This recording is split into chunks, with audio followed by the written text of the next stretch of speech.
everyone's joining now. Yeah. I'm not even sure who all we've got in here now. Lots. The entire world. Yeah. Yeah, I think we might have it covered. We got, who's CJ? That one's just all I see is a face for that one. Aaron Yourk's here. Just hanging around. I do a lot of 3D print designs for the Prusa MK2. Cool. Hey, Aaron. Aaron. Oh, Ryan, I think we're maxed out already on the Hangout, so whenever you want to get started, we can get started.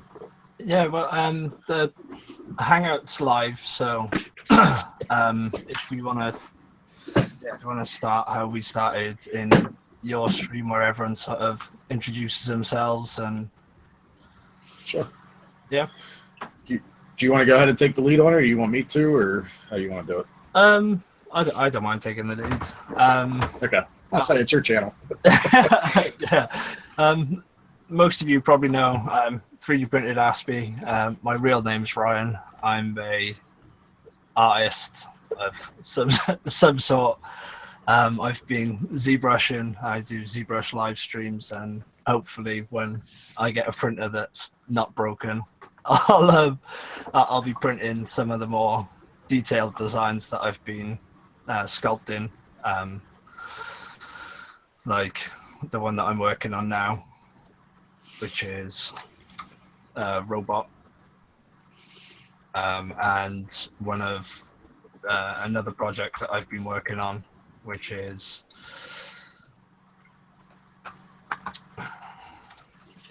not gonna load. It's a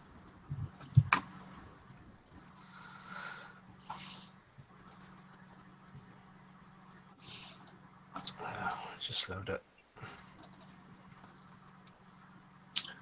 It's a anatomical sculpt. Yeah, hopefully I'll be able to print that soon and get it out up onto Thingiverse, but I don't know. Yeah, we'll see. I'm going to go from left to right in my window, so Aaron first, and then I'll move along. So there you go. And Dustin's just come in too. Yep. Aaron's muted. Yeah, I muted myself because I have my kids in the background a bit. So what exactly did you want me to go with? Just go ahead and introduce yourself. My name's Aaron Yourk. I do a lot of Prusa MK2 designs. One of the latest designs that I've been working on is a quick change extruder where you can change out hot ends with just 3 screws and not have to mess with any of the wires. That'll be completed here in the next week. Then I'm planning on working on a 300 by 300 millimeter sized Prusa compatible bed. And I'm also working on a smart MK42 bed, and I have someone that wants to work on creating some clone MK42 beds as well. And I posted a sign-up link. I'll post that into the chat for this message for this Hangout, since I found where that's at. And those that do have the Prusa MK2, I realize that's not everyone. If you're interested, go ahead and sign up for it. We're looking for people, and the more people we can get, the cheaper the cost of the beds will be.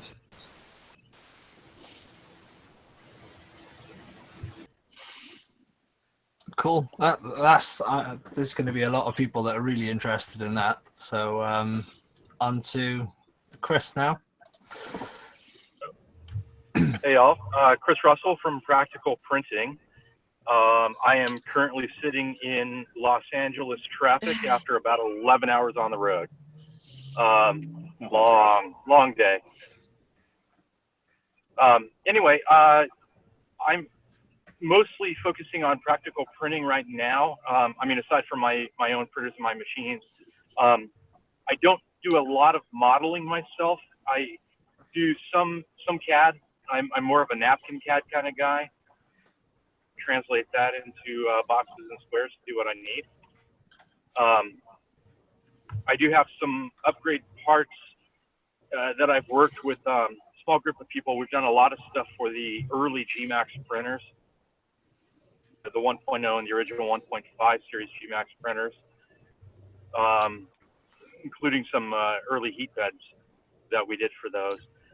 Our channel, Practical Printing, what we're focused on mostly, or trying to focus on, is we're trying to get away from the benchies. Good timing with the traffic just stopped. From like the benchies and the groots that everybody else is doing, or not everybody, but a lot of people are doing. Bring focus back to a lot of the things that a lot of us convinced our spouses to allow us to spend the money to buy the printer with in the first place. And that's practical things for around the house or around the car, or you know, fixing whatever you need fixing. Because at least I know for myself and a lot of other people I know, that was how we convinced the wife to let us spend that $1,000 or $2,000 on the printer, not to print trinkets. So, if you don't mind me interjecting a little bit, one of the reasons I got into 3D printing too is I looked at it as I need to do prototyping. And I looked at Tinkercad as the way for me to be able to do my boxes and squares and so on for all the different CAD that I use. And I've done some very complex objects on my Tinkercad page. exactly it. Prototyping is a great example of practical printing. That was the original reason why I did buy my first GMAX printer, was to be able to do some large laptop-sized prototype objects on, which I do need to actually go back and finish eventually. Never quite got around to getting those out the door. Cool. So we'll move on to Dustin now.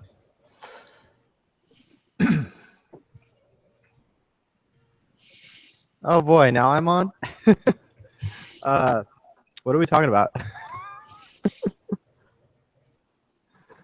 We're introducing ourselves. There you Oh, go. okay. I'm Dustin the JAT.MN, for those of you who don't already know. I run a channel focused on 3D printing, tips and tricks, reviews for both filaments and 3D printers. I just recently got back last week from MRF, which, for those of you who don't know what that is Midwest Rip Rap Festival out in Goshen, Indiana. That was an awesome event. It was really focused on the open source community, which was really cool, and the original like grassroots movement of the Rip Rap projects, and it was just really awesome. I went and did a few live streams while I was there. I'm working with CNC to go out to Bay Area Maker Fair here next month, I think it is. It's April, May. Yeah, May. End of May. So you can catch me out there. Otherwise, I just do a lot of live streams. I have a weekly show that is broadcast every Wednesday afternoon at 7 p.m. Pacific. And I talk about industry news and trends and new hot topics that are coming up for 3D printing. And I'm recently playing with the Mosaic palette and trying to get this thing calibrated. Did you get all the issues? I saw you posted, said you had a defective unit, Dustin. Did you get that all straightened out? Yeah, so there was a jam, it looked like. It's kind of an interesting, kind of like a cold end jam on the splicing unit, but it was also a kink that it somehow developed while it was splicing. No idea how I did that, but got it cleaned out and it works a lot better. That's how I got this print off. Now I just got to figure out my calibration settings. It's a little bit more difficult to calibrate it because I have a Bowden hot end, or a Bowden extruder, and it's really meant to be used with a direct drive, so calibration's a real pain in the butt. That's why it's got some color skipping. I wondered how that was going to work with Bowden's and the distance in between the extruder and the hot end.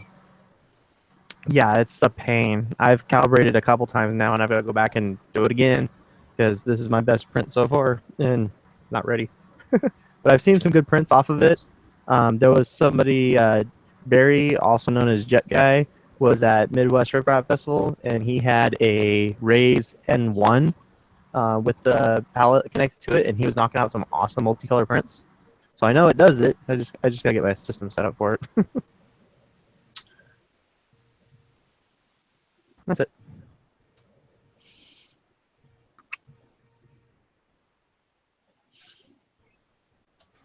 I'm still on. Yeah, so we're gonna switch over to Matt now, and let Matt introduce himself. You're going out of order from the bottom of my screen. So I'm Matt. My channel is How I Do It. In the chat, you'll see me under How I Do It. I'm using my personal account to actually stream with you guys. So I started out the channel back in October or November, right about the same time that Ryan started his channel. My channel over the winter months while it's cold and I haven't been able to get out in my workshop has been a lot of 3D printing related stuff. 2 weeks ago, after our stream on A-Pyro Designs channel, I went down to Nova Maker Fair, got to meet Vicky, Andrew Sink, and check out some of the cool projects that the kids down in that area are working on, and talk to a couple of cool really cool companies and an artist that impressed me with his project, which there's a video on my channel for that if you're interested. He's doing a 3D printed American flag out of scans of people's heads. There's more information over on my channel for that. That's really cool. Yeah, that was a really cool project. That was neat. I mean, I'm really patriotic and proud of our country and everything. And it was really neat to see somebody who just became a citizen do something like that. But seeing what he's doing, seeing what some of these kids down there were doing was awesome. That was one of the reasons why I put that on for the topics tonight, to talk about Nova Maker Fair, to recap on that. And most recently, what I've been up to is a couple weeks ago, I started just one night, decided let's spontaneously have a stream. And that's what has the ball's gotten rolling now. This is the 4th stream for the 3D printing community. So that's it. Sweet. Yeah. Matt's been really active since he started his channel, trying to get all these things going. I mean, he put the call out and sort of asked me, and then yeah, I took the host tonight, so we'll sort it out who it is who hosts next time. So we're going to move on to Nillabean now, or Rich. Let me unmute here. Hey, what's up, everybody? I'm just a dude in his basement with a camera and a printer. I mean, basically. Vicky, aren't we all? Yeah. I kind of bought my MK2 as like an impulse purchase, and then it kind of started with streaming the assembly, and somehow I just got in like a cycle of like streaming every Tuesday and Thursday. Started doing some like really short instructional videos on like things that were directly related to the MK2, like how to do a couple different things, and it just kind of went from there. I think I started about the same time some of you said you did. It was about November-ish, about then. And yeah, I have like a cool little channel now, a cool little community of people that I hang out with like 2 days a week, every Tuesday and Thursday, and that's pretty much all that's up with me. As far as what's going on lately, I just on the stream the other day, I started doing spinners, so I've been printing out them on a regular basis lately. And if anybody has thought about printing one of these out in Bronzeville, they're pretty sweet. I do have to say that. Yeah. But yeah, that's not a whole lot going on over here. I was just excited to get a chance to hang out with some of the people from the community and stuff, so I wanted to make sure I showed up tonight. Talk to everybody. Yeah, cool, man. Yeah, I caught it sort of halfway through when you were doing the spinner video, and yeah, I tried to do my own with the copper fill sample that I had, but no. Oh, it didn't work out for you? No, the Bowden tube fitting decided that it was going to give up the ghost today, so I've got to order a new one, and then I'm going to be printing one for sure. Yeah, they're fun. I was really skeptical at first. I thought they were like just a stupid fad item, but now that I've had one in hand, they're pretty addictive to sit and play with. Yeah. That's I definitely see 90% the of my appeal now. family. The same way they're like, yeah, that's just nothing. And as soon as they touch it, it's like a half hour, and I'm like, can I have it back now? Yep. Thursday They're night's like my definitely- gaming night with friends, and I had two of them. I had enough bearings to throw two together, and I took them, and it's like there's that like visceral reaction everybody has to them at first. You're like, oh god, that's so stupid. Like they're so kind of cringy, and then like you just hand them to somebody, and before you know it, they're just like sitting there. They're like, yeah, I'll get one of these from you when you make more of them. Exactly. Yeah, the whole fidget spinners and the fidget toys and stuff. I hate that whole trend because it made me realize how much I actually do fidget with stuff. And I haven't printed any spinners or anything yet. Yeah. I've just become super apparent of it. I think it's creating the spinners are creating a whole bunch of new entrepreneurs in the K through 12 arena. A buddy of mine just got his son one of the Monoprice Maker Selects, the Duplicator i3 clones for Christmas last year, and he saw the fidget spinners selling on Amazon for like $20 a pop. Found the model on Thingiverse, and he's been selling them to other kids at school for $5 a pop. And he's ordering the bearings, I think, off eBay for $0.25. It's So great. he's, making $4 a print. So it's teaching our young kids some great values. That's awesome. Yeah, definitely. That's great. And these are great little like conversation pieces to kind of like it's tough. We were talking before we started the stream about 3D printing professor was trying to get some like short prints that he could do during presentations, and things like this are like fantastic for introducing people to 3D printing because it seems like unapproachable to a lot of people. Got found like they might have heard about it, but they're like, yeah, but what do you do with it? Like, what do you make with a 3D printer? And it's like this. Play with it for a minute, and you're going to want to own a 3D printer too. And it's like that's just the beginning. Yeah, That's it. Gateway. Yeah, it totally is like a gateway drug into 3D printing. the gateway print. That's it. You found it. There you go. Cheers for that. And we're going to move on to Richard now. Hello there. Can you hear me? Yep. Oh, okay. I'm Richard. I host the Zidam channel. I'm just getting into it. My focus is actually on model railroading and model trains with 3D printing just being a tool for that. And just in the last 5 days, I found about 60 people that were looking at the same thing, but just not too sure how to port it that way. So looking forward to the future. And I have 2 MK2Ss on order. Richard, you might want to consider getting a 0.25 nozzle. Nillabean can attest to that. Yeah. I actually have the E3D play set, or has 5 or 6 nozzles in it. Have that on order, as well as their experimental 0.15 nozzle. Well, I'll put that one aside until I'm comfortable with the other ones. I don't know if anyone else has used these nozzles or not, but I love Micro Swiss. They only go down to 0.25, but stuff flows through them like crazy. You don't need to go steel.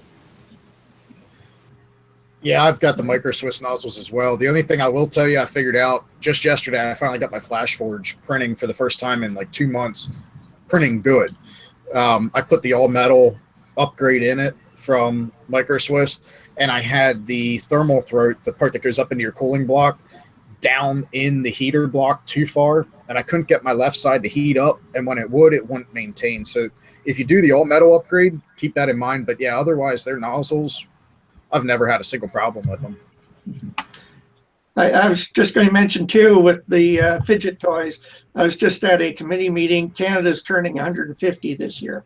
I'm up in Canada, and we have an art group that we have several projects going on throughout the year, and the table was covered in fidget toys. None of them 3D printing, but I will change that. That's awesome.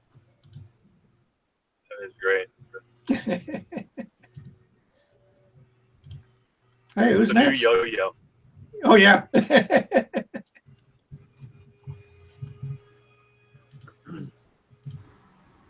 Oh, what do we I got guess who do we got left yet? Vicky, you didn't get to do Vicky. your Vicky. introduction. Am I next or am I last? Right. I look like I'm You're last. next. You're next. Which am I? You're next. Okay, hey, greetings from Occoquan, Virginia. My name is Vicky Somma. I have a YouTube station. It's called TGAW 3D. Sometimes I go a little bit between videos because I am keeping quite busy. As Matt mentioned just recently, I did a booth at the Nova Maker Fair, and that's it stands for Northern Virginia. It's the DC area, and I focused on embedding parts into prints. So sort of veering into the practical print area that some of our colleagues have talked about today. I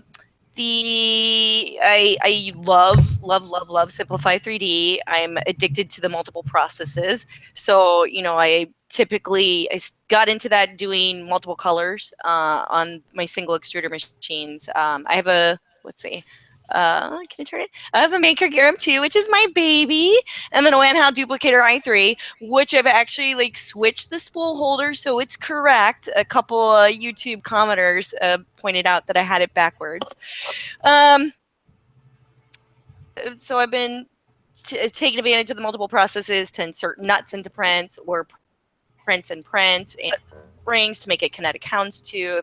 Corks, I made a wine holder for my mom out of her old wine corks, which is actually over there. I could fetch it later. Usually right after Maker Fairs, I have some downtime, and maybe I don't turn the printer on for a day or two. But in this case, I had 100 coasters to print. One of the things I find most fulfilling is teaching other people how to do 3D printing and 3D modeling. And I got this really nice gig where I help teach librarians. They spend a day learning Tinkercad, and then we do the prints of their designs. And then they go back to their branches and set up community programs. And one of the librarians was retiring, and her friends all designed posters for her. So I was printing out was, I'm not used to designs, but it was they taking that knowledge and putting it to use. Yeah, so that's my little introduction. I've never coexisted with Dustin before online. I mean, I've, been the commenter, so it's neat to be on screen with Dustin. Yeah. I find a lot of your stuff really interesting. The embedding stuff is something that I've wanted to do for sort of weighted figures or weighted models that have got weight to the base of them to keep them more stable. But I don't know, we'll work on it another time maybe. But yeah, thanks for introducing yourself. And I think we lost someone, but yeah, it was. Lost Dustin. He can't coexist with me online. Oh man, I'm still here. Okay. Oh, there he is. Hey Vicky, real quick, Duplicate in the chat said that.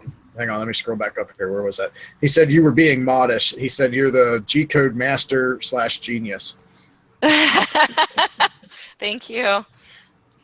Yeah, there was a question in the chat as well from Lauren, A-Buzz Designs.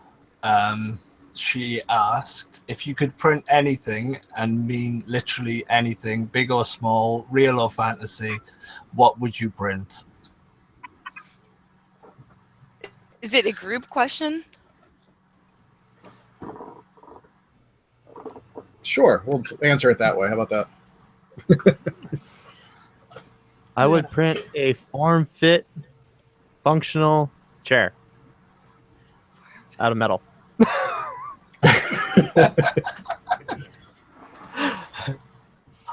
Me and chairs don't get along, so I think I would print one. Yeah, Dustin, I remember recommending you visit Madison Seating and get a steel case Leap 2.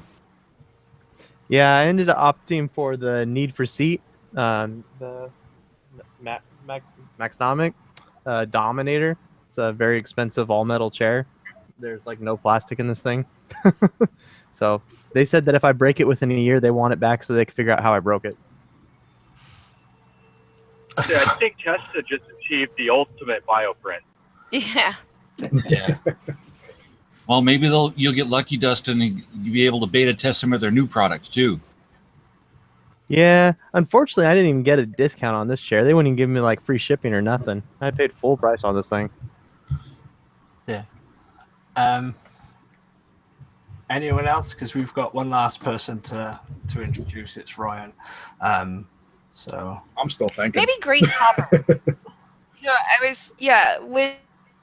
When We the Builders, they were looking to model for their big community print, and I was thinking Grace Hopper would have been a good one, but it's outside my modeling capabilities so far, but I think it'd be neat to model Grace Hopper and print her. yeah. Go on, Matt. I was gonna say I still can't think of if I could print anything. What would be the one thing I'd print? That's a tough question. I've been sitting here trying to think of it. You're just like me, and you don't want to say it.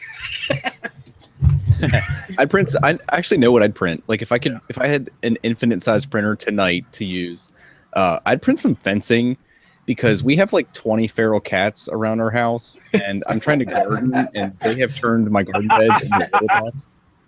So I would start that print immediately.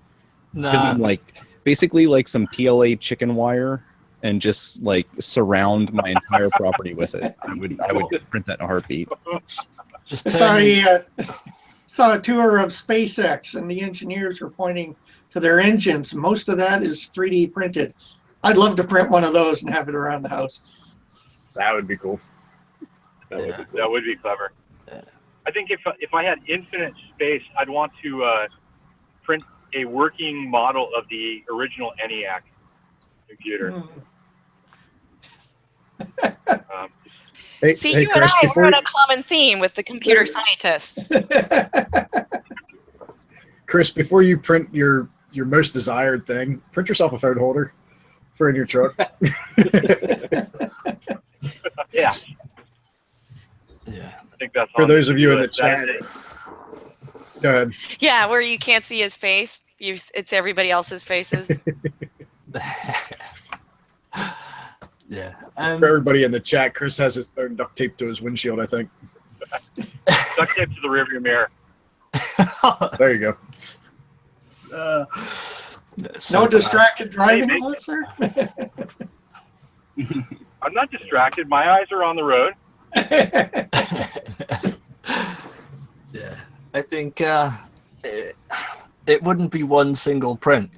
I think I'd print a perfect replica of each of my children just after they were born. Yeah, make me cry before I go on. Yeah. Okay, Ryan, now introduce yourself. Sorry, dude. That's awesome. You can't argue with that, can you?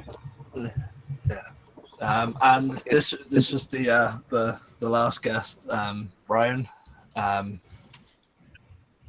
Take it away, dude. Go. All right.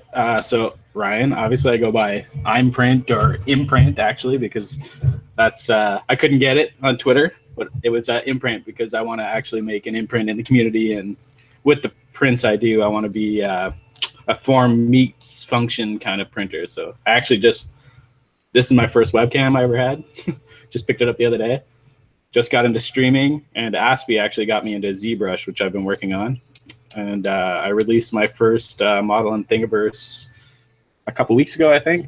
And it was actually something I wanted to do before I got my printer. I got my first printer a year ago, the Lulzbot Mini, which I love. And I wanted to print a doorstop because I have a back door in my house that opens towards another door that we keep open.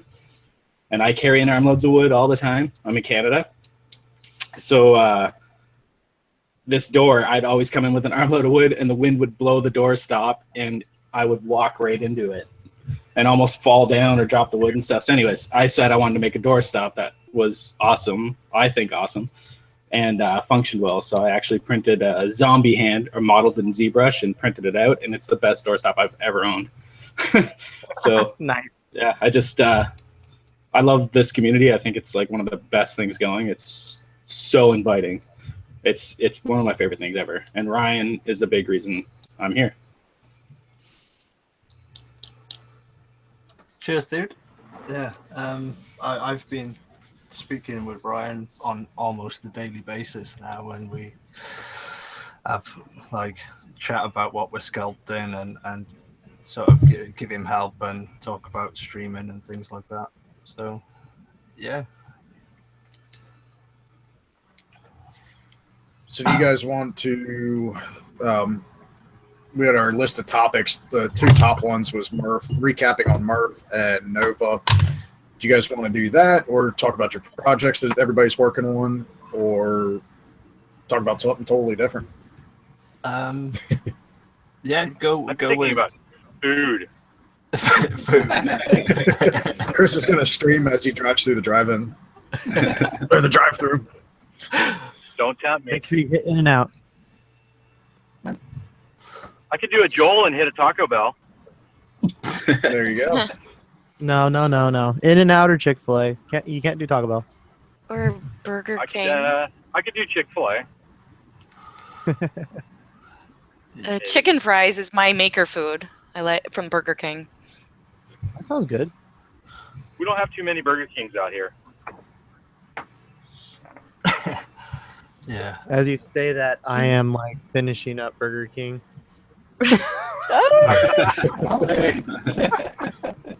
One of the few Burger Kings in this area happens to be near me. It seems like there's a lot more Burger Kings on the East Coast, though. I know, well, Army and Air Force bases all have Burger King. Navy bases all have McDonald's, and Marine bases all have McDonald's. And it seems like we're heavier on McDonald's on the West Coast, and East Coast is heavier Burger King. And I don't know how that's relative to 3D printing at all. So Yeah. it's just my Feel stomach the talking. going. Yeah. Count yourself lucky. We've got McDonald's drive-throughs or McDonald's drive-throughs. That's it. So many options. Yeah, we've got there's like service stations, which I suppose are like rest stops, truck stops, and yeah, they've got restaurants and things like that in them. But as like takeaway drive-throughs, we've got McDonald's and Subway. I don't think there's any others that I can think of.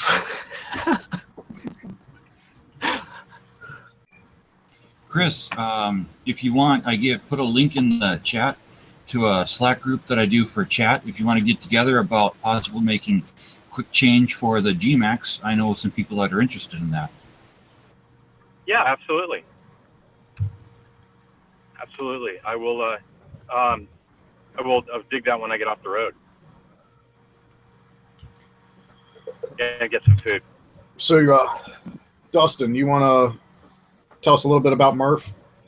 I know you kind of already did it a little bit on your stream, but you want to go over a quick recap? I think we've all talked about either Murph or Nova or something. You want to go ahead and recap on that a little bit? So at Murph, which is Midwest Rip Rap Festival, takes place in Goshen, Indiana once a year. It was a major turnout this year, quite literally double last year's numbers from my understanding. Google, I believe, was kind enough to sponsor us with like 2,000 tacos. They look for pretty much everybody that was there for dinner. They didn't do that for Nova. In all honesty, it was pretty awesome. You got to meet a lot of makers, a lot of people that are like really into DIY style printers. It's not an event that was really sponsored by any big brands. The only big brands that were really there were like See Me CNC, Lulzbot, Ultimaker, E3D. Yeah, those are like the really like major brands that were actually there. and none of them were like shilling any of their stuff or trying to get you to buy anything or anything like that. It had a lot of like the maker fair type feel to it, but even more dubbed down, where it was just mostly people there just showing what they have and what they're working on, and showing how they've improved their designs or their own machines. A lot of people there with like the open build style 3D printers that they built themselves. It was just really awesome. There's a bunch of D-bots and C-bots. Saw a bunch of FT5s over there. Saw tons of Deltas of all types. There was a guy there that was doing his own CMYK color mixing Delta printer. His completely 100% his own design, hot end, custom machine, CNC, water cooled, everything. And it was doing pretty well. They had CNC, of course, had the big old part daddy there and was printing mostly bar stools the whole time that we were there. That's what you see in a lot of the pictures that everybody's sitting on or looking at. The 3D printing nerd, Joel Telling, was there. Lauren from A Buzz Design was there. Some of the familiar faces in the chat were there. It was really awesome. And even Barnacle Nerdgasm, Jerry, graced us with his presence from the West Coast. He was there. That was really cool. There's a lot of innovation that was coming out of Murph that I think is going to be hitting the market here in the near future. I don't want to spoil it because Jerry's got a really, really awesome interview that he's working on releasing soon. So I want him to, I'm going to let him do that. I'm not going to sweep that out from underneath him. But let's just say watch his channel for the review or for the interview on that. It will blow your mind, literally. Yeah, it takes a lot of logic that we do with 3D printing and just says, throw that out the window. It's really cool. For those of you who don't know, Dustin's hosting a See Me CNC giveaway on his channel. The links are on his video about that as well. Yeah, so I'm hosting a giveaway for a See Me CNC Rostock Max V3 kit, courtesy of See Me CNC. And actually, Atomic Filament teamed up with me as well, and I'm giving away a couple spools of filament with that machine as well. So worth checking out. So you get a 3D printing machine and a bunch of filament. Pretty awesome. How much time is left? Huh? How much time is left on the contest? Oh, good question. I think it's got just about a week and a half left. It doesn't end Tuesday. It ends the following Tuesday. So I believe it ends the 11th. I'm entered. I'm hoping for printer number 2. I'll fight you for it. So I thought about that after I decided to say it. I thought, I'm entered. I don't want that many people to enter it. This is not the printer you're after. Yeah. But go enter Joel's contest. No, don't do that. I'm in that one too.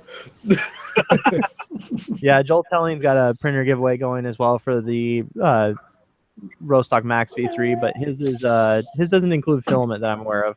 I'm the only one doing that one. But for those of you who are curious about why I keep walking away, I'm actually installing brand new nozzles that See Me CNC released during Murph for their Delta printers.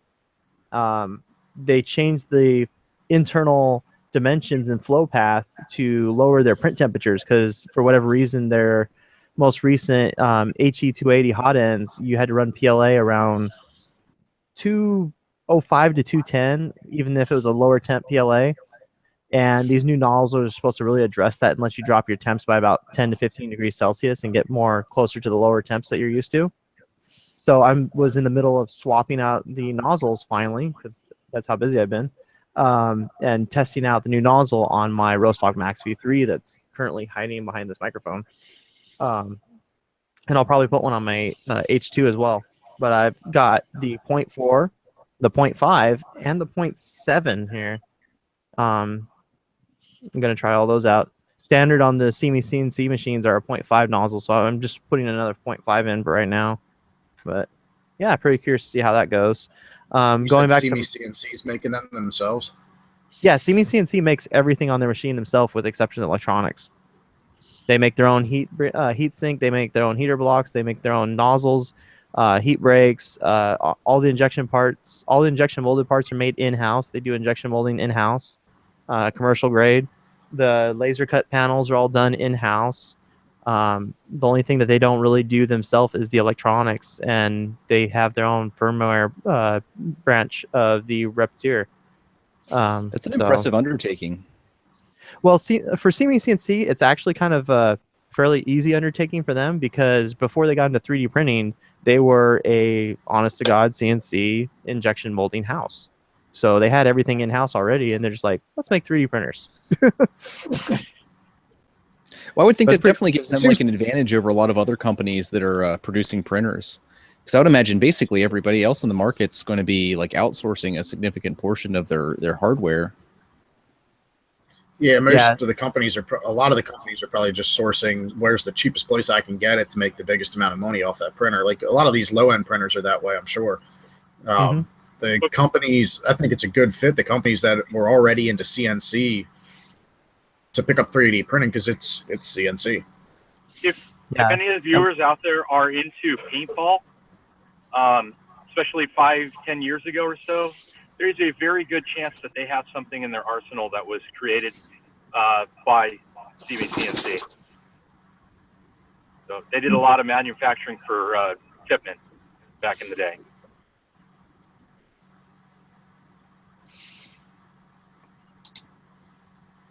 Yeah. So CNC's got a big background in mass manufacturing for CNC and injection molding. But something else that's really cool is their designs are all open source. So you can find the full source for the Rostock Max V3 or the H2 or even the Aris. Even though they're injection molded parts, they still release the models and everything for it. So you could essentially print them if you wanted.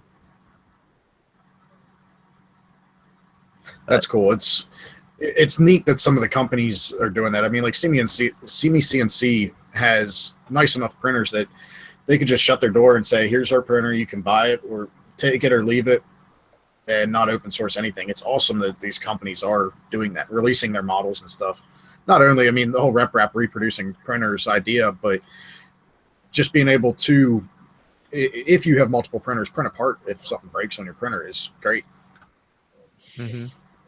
Yeah, big props to them and all the other companies that are going that direction with 3D printers. It's really awesome. There was back at Murph, there was a big interview or a big talk by Joel Telling 3D Printing Nerd and Jerry Barnacle,'s Nerdgasm, which you can catch. I think it's on his channel, and they were talking about 3D printing and how useful it is and how it's not dying and what's going on with that. It was really cool. Daniel Noré, the father of the OpenRC project and 3D Benchy, was also at Murph. He flew in from Sweden and did a talk as well. Tallman Filaments or Tallman Nylon Filaments and such. Tallman was there. Atomic Filament was there. E3D was there in full force. Their main guys were there. MicroSwiss was there. Matter Hackers was there. 713, the makers of a lot of the aftermarket aluminum machine parts for some of the Deltas and other various machines. I think they're working on some parts for the FT5. They were there in full force. B3 Innovations was there showing off their new hot end that they're going to release on Kickstarter soon. Oh god, who else was there? Printed Solid was there. Lulzbot, like I said, was there. The Kickstarter for the resin printer that's currently running right now, the laser one that Angus from Maker's Muse has, they were there showing off their machine. Apparently, they actually originated from there. They were there last year showing off the prototype of it. So it was like really cool. There's a lot of those, and then there was seriously like dozens of tables wide open for makers, just people that had a printer and wanted to bring it in and show people what they were doing with it. It was really, really cool. Nice.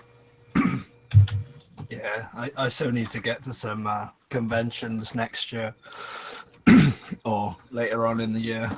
Yeah, when was Nova exactly? You said that was Northern Virginia, because that's actually just a few hours from me.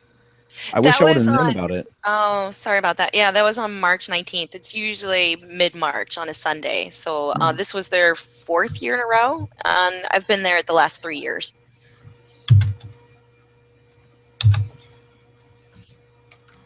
Yeah, Nova was pretty cool. Did anybody, real quick before we go on to Nova, did anybody have any questions from the chat for Dustin or any of the other streamers? Did you guys have any questions?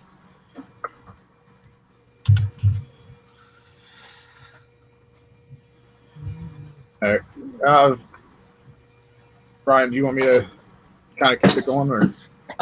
Well, if I was gonna ask the chat if there was any questions that anyone wanted answering in the chat, or if you want to talk about Nova, you know, because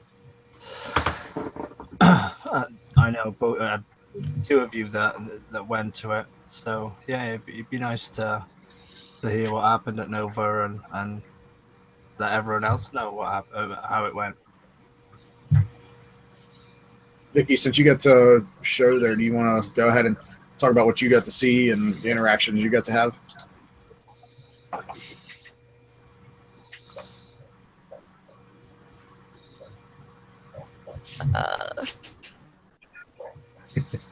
Oh.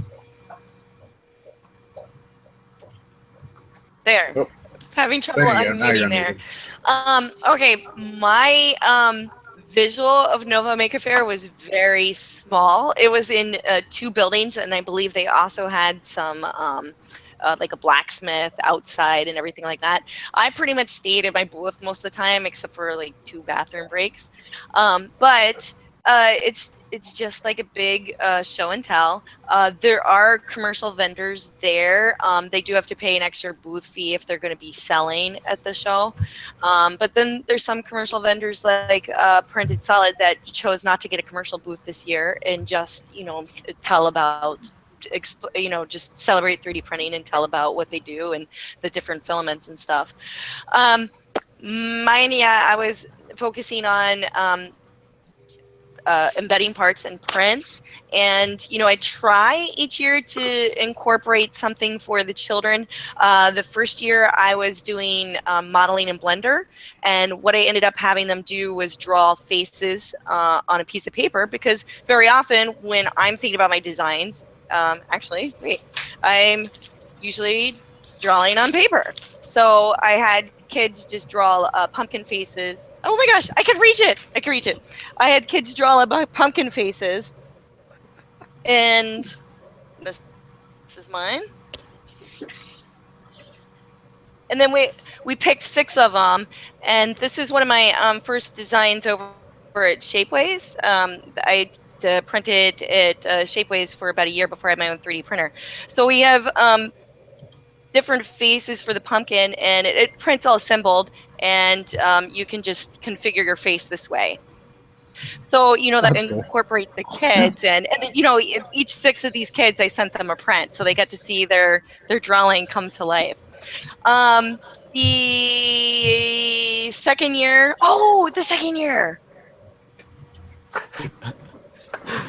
Oh, okay.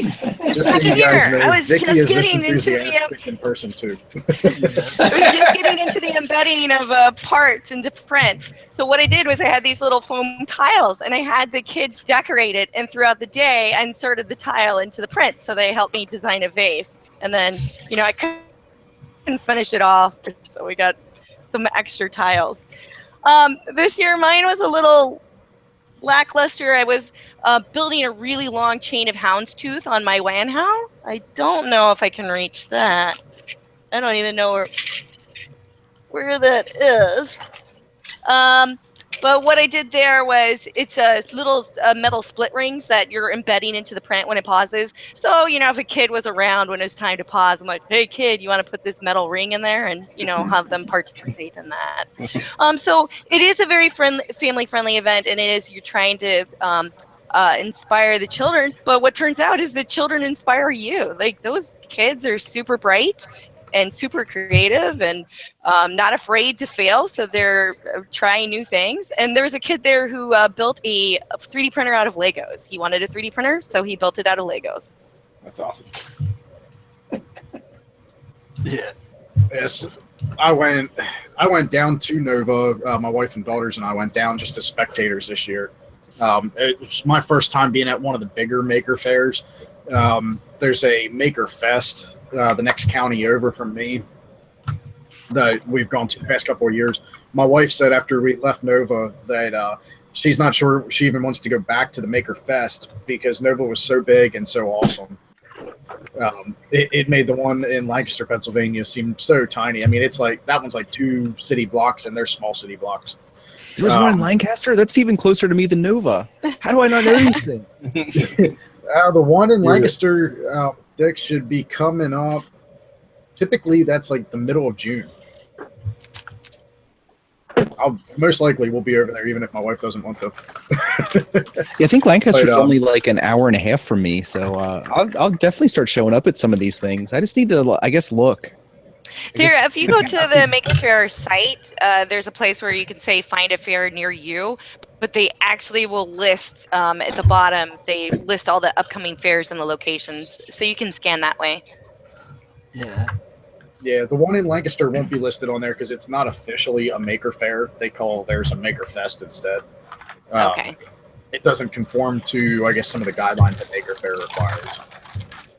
But yeah, like Vicky said, so the idea of the Maker Fairs are to inspire, help to inspire kids, give them ideas on things they can do, and I mean inspire everybody. But Nova was really inspiring. Going down there and seeing what some of these kids are doing. I mean, not even some of them. Honestly, all the kids down there at Nova. They have a lot of maker spaces in the area that came to the Maker Fair, and these kids are just doing amazing projects. That was, 2 weeks ago now, and I still am thinking about what some of these kids were doing, and it's really inspiring. Actually, my wife kind of got tired of me last week because I wouldn't shut up about it, the different things that the kids were doing. There was a girl there in high school. She started a maker space in her high school, and she's already modeling articulated like cats that she's printing together and putting together. And yeah, these kids, we're gonna be encapsulate, or what's the right word? We're gonna be chopped liver when these kids start coming around. Yeah, there were kids there.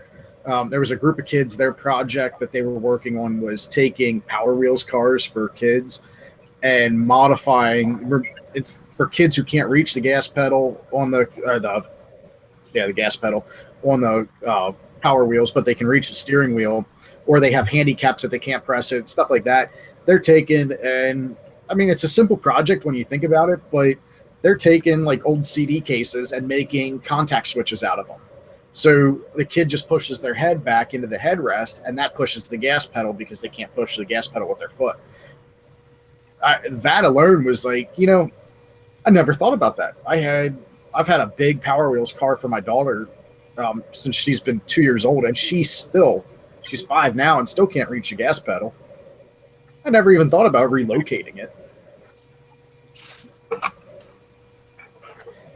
But so yeah, you had the kid that built a 3D printer out of Legos, which I'm pretty sure if you Google Lego 3D printer, or do-it-yourself Lego 3D printer, I'm pretty sure you'll come up with his printer.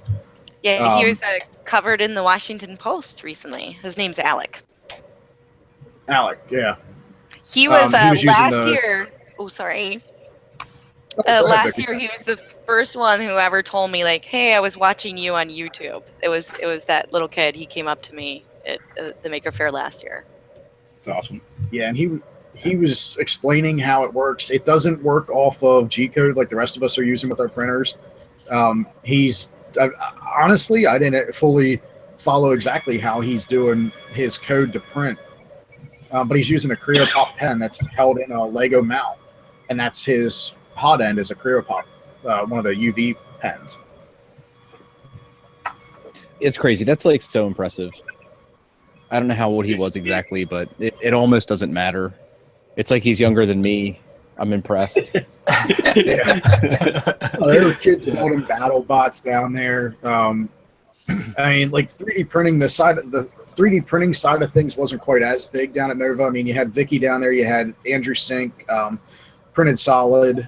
There was a lot of people who had 3D printers at their stands, but what some of these kids are doing, all the people down there, they had drone racing, which was funny. They had that in like a netted area inside of the gymnasium. I just thought, man, I have a AR drone. If I'd even attempted to fly that in the net, it would have been tangled on the ceiling somewhere.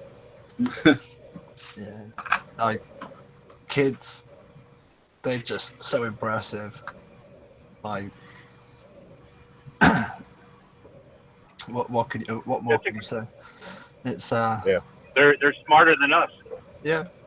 They're naturally, instinctively smarter than us because they were born into this technology. Yeah. Yeah.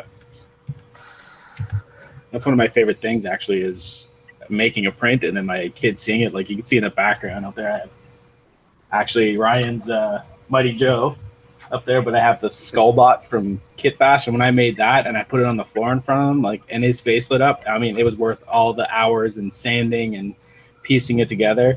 But it's cool the way they think, because he's 4.5, and now when he sees something he likes, he's like, Dad, are you gonna print that in the basement for me? And I'm like, I'm working on it. It's one of those things. It's just, it's so rewarding to see them light up. Well, you see that shift away from, can you buy that for me, to, gee, could you make it this way and just do this for me? That's it. Like, it's incredible. I can't wait to get him into it. My daughter's only 2, and she sits in front of the printer with me, and she just watches it goes around, and she, like, it's like music for her. Like, she hears it and she's like, oh, that's like really cool. And she's looking at it, and she looks at the parts, and she's like definitely not like understanding exactly what's going on, but you can see the interest is there, and I can't wait for them to grow up with it. I mean, they're gonna blow my stuff out of the water for sure. Yeah, my daughter's 2.5, and she already knows that the printer is like the toy machine. This is the machine where the toys come out of, and it's like even the spinners. Like she already gets like how these work. Like she's seen me do it enough. Yeah. And like I'm gonna make it tomorrow. I laid one out for her. Like I laid a really tiny spinner out for her that's basically just like a printed shape around a single bearing. And awesome. Like she already knows that's coming. She knows that the machine's gonna make that. And, like Daddy made her a little spinner and stuff. So like she already kind of gets like what's going on here. Not like you said, not entirely, but enough that she's like, totally interested. Yeah. Yeah. I just printed. Sorry. Go ahead, Vicky. You go. I just my kids just watched the movie Maui, Moana, which is awesome, and they have Maui in it, who's got this really cool magical hook that he has, and I printed somebody's model off of my mini factory, and they turned out amazing. I gave them to my kids, and they both got one, and they're like, Yahoo! Like Maui does, and, like right away they knew what it was, and I printed it in glow in the dark. So they hang it in their windows during the day, and then they hang it in their room when they go to sleep, so they have like Maui's magic to protect them, which is cool. That's awesome. I was going to say I have a 5-year-old and a 3-year-old, and they both adore 3D printing. The big advice I'd give the other parents of young children out there is watch your filament spools, because they think it's fun to roll them down the stairs, which is a disaster. But it's neat to incorporate them in to the process. Like I'm an outlier. I'm in the minority, but there are times where I choose to print on the painter's tape. I know most people aren't fans of it, but it's my thing that I like to do. And you can put a 5-year-old. That's his job. He can tape the bed, or he can put glue stick on. And Build-Tech spatulas. They love Build-Tech spatulas, and they love failed prints. They love going through the failed print bin and taping them and making new creations out of it. My 5-year-old also likes to price things for my craft shows. I wouldn't recommend that. He either tends to make things $100 or free. Vicky, I will say this. Blue tape is nothing to yell at, because try printing on printing palm or acetal or whatever that you call it. I was only able to print it on the inside surface of cereal boxes. Oh, wow. I haven't tried cereal boxes yet. I'm using. No. Yeah, it never occurred to me. I'm using acrylic matte medium. It's like a kind of like a matte gloss, like a PVA type glue. And if you leave it on overnight, it dries completely hard, and it sticks to the glass. So it kind of creates a thin built-tack sheet. Yeah, and that it holds filament. Every print I've not had a print that's come unstuck from it or warped or anything. So I can't get away from my glass beds, and I'm using just regular window pane glass because I have a boatload of it in my shed from some other projects. And I know you're not supposed to use that; you're supposed to use borosilicate so it can handle the heat. But other than prints that stuck a little too well, that I ended up crying and breaking the glass because it's only 1/8 of an inch thick. But I've got build tack on 2 of my printers, and I haven't even used it. I used it one time on the walkout when I got it and accidentally printed too close to the bed. I set it up like my other printers, and I fought to get that off that build tack, so I never used the build tack again after that. I've been really happy with the PEI. Like, I know there's people that have had like bad experiences depending on what exactly you're printing, but I've mostly printed PLA. I've started finally branching out. I don't know if any of you guys have like a MakerBox subscription, but that has really kind of facilitated me branching out in like the filaments I print with. So you're not like committed to buying a whole roll to just test something out. But I use PEI as well. Yeah, you got some there. But no, I've had a lot of good experience with the PEI sheet. The only I did have an alarming print the other day. Yeah, there they are. They're sweet. I'm like the price has been slowly creeping up. I don't know if you noticed that because I've had it not quite since it came out, but I think I'm like 6 months in, something like that. And they creep the price up a little bit every single month, which stinks a tiny little bit, but still, then you get those boxes where there was like 70 or 80 grams of the bronze fill in like the month before last, something like that. I forget, it was recently. And yeah, that stuff's not cheap. So for like $17 or whatever that the MakerBox costs, like it works really good for me. But I printed PETG for the first time, and you want to prep your PEI for that. That stuff stuck really, really, really, really well. I thought I had a ruined PEI sheet on my hand, but I managed to sort it out. You got lucky. I did it before with a semi-flex, and it was like a batarang, and the corners of the batarang lifted up, and the rest peeled the entire sheet up in the center of the print bed to you. No. And it's a Lulzbot Mini. It's not a very big bed. I heard that if you heat the bed back up to like 50 feet, a lot of times it'll just release a lot easier. I'll have to do that next time. Lesson learned. The PETG is my filament of choice now as well. It seems to be more durable, holds up better than PLA, obviously, but once you get dialed in for it, it seems a little bit more forgiving in your print. Just in the way that it bonds and you know, without finishing, if you're trying to get your finished piece out of the print itself, it just seems to be a little bit more forgiving.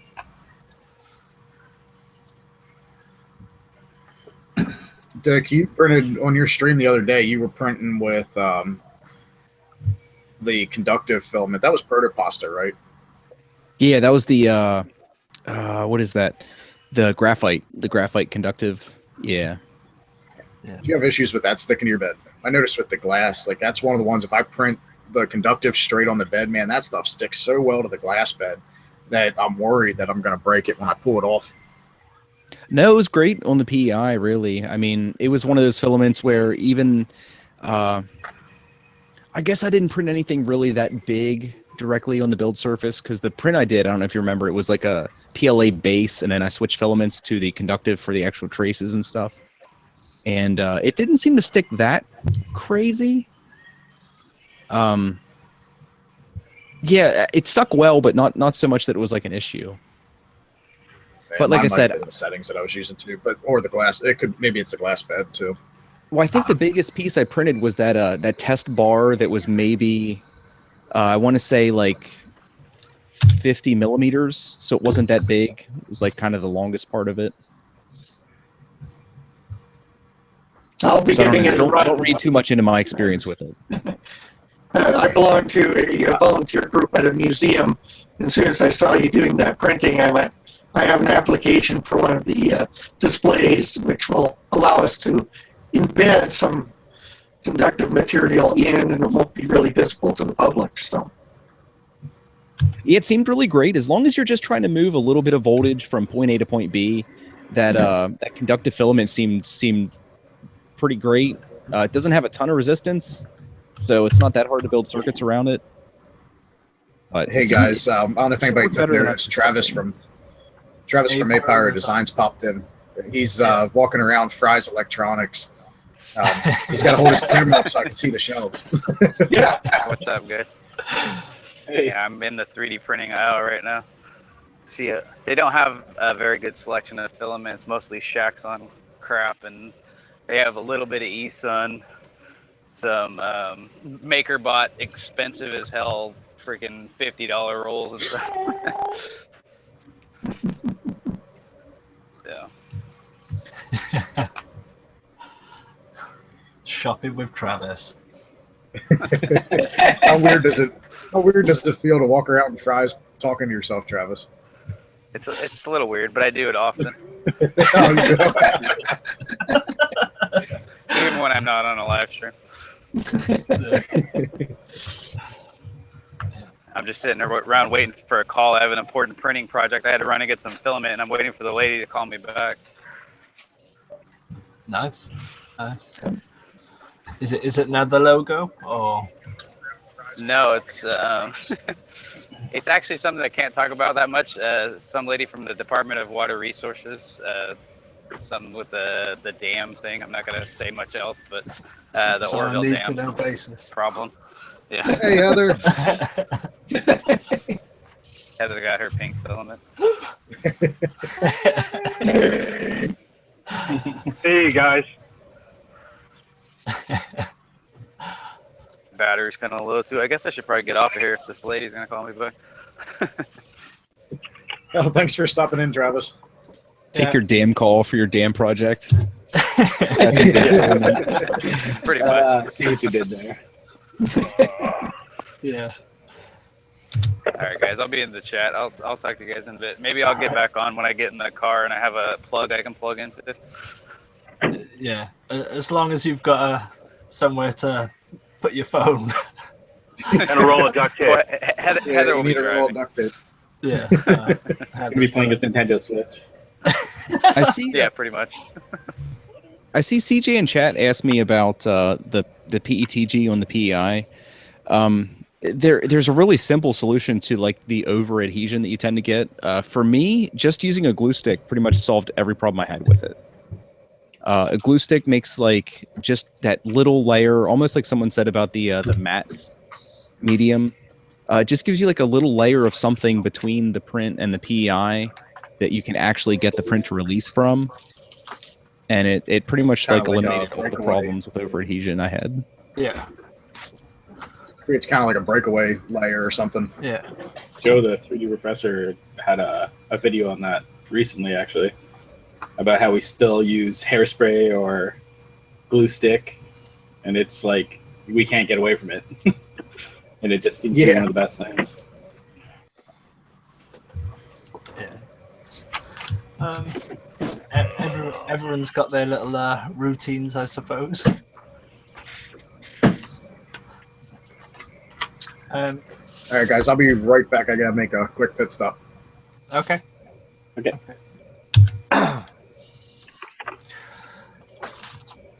Was there any more questions in chat, or did anyone want to talk about any projects that they've got going on? Well, I'll just mention an interesting experience I had this week.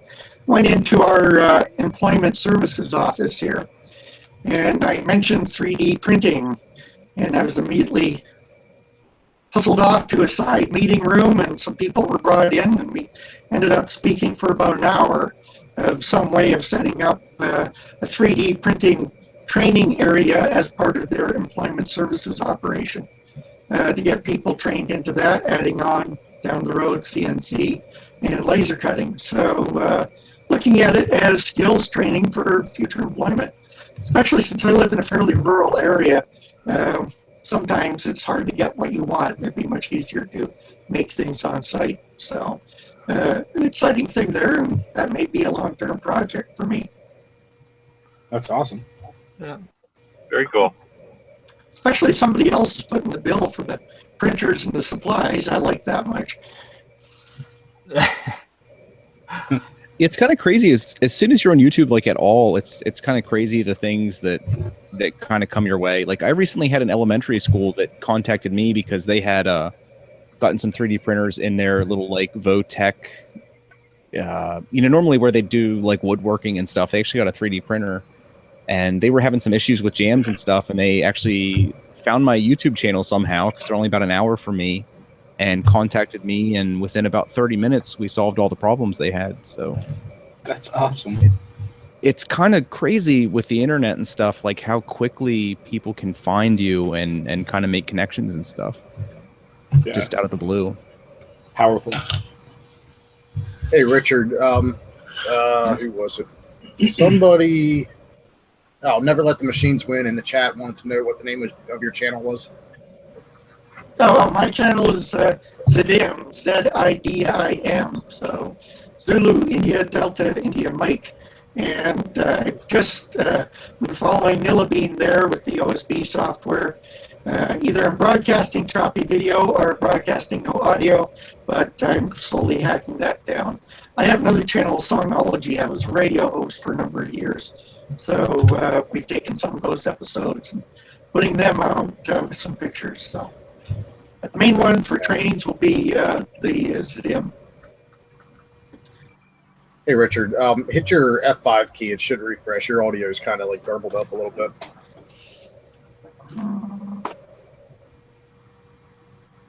I would imagine going from like conventional broadcasting to the OBS plus YouTube equation has been a little bit liberating. Like I know there's a lot to deal with at first, but it's so simple once you kind of get the hang of it that like I don't know what your experiences were before, but the little bit of like conventional broadcasting I've been exposed to, it's quite a production. Well, my background, I started in television production back in 1980, so the technology has changed quite a bit. This is not my studio. My studio's next door, so just running off the headset here.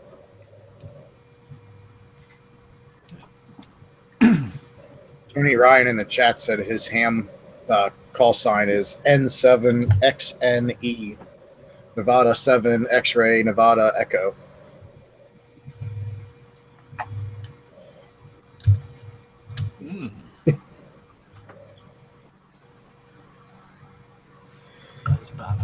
Yeah, sorry, just catching up on chat and. Yeah, so I'm trying to look back through and make sure that I didn't miss anything. Does anybody in the chat have questions? Anything that we didn't answer so far? I just thought I'd mention too.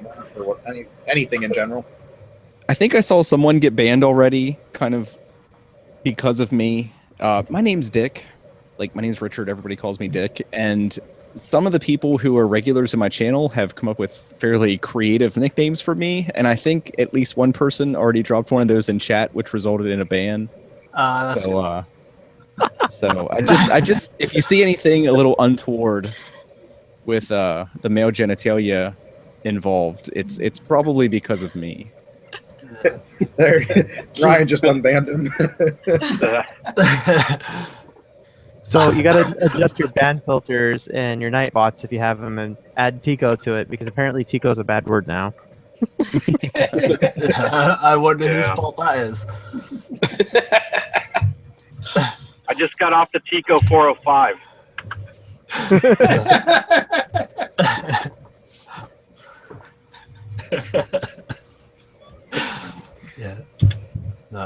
What's everybody working on right?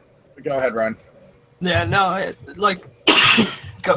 stepping over into that, it's such a shame that the Kickstarter projects have obviously there's been a few successes, but there's been a lot of failures lately, and it'd be nice to see a project get funded and actually succeed and do really well. I think like Angus was saying, the resin printer with the world's smallest print, they didn't, their project didn't even get backed, but I think people missed out on an opportunity to get that resin printer at that price.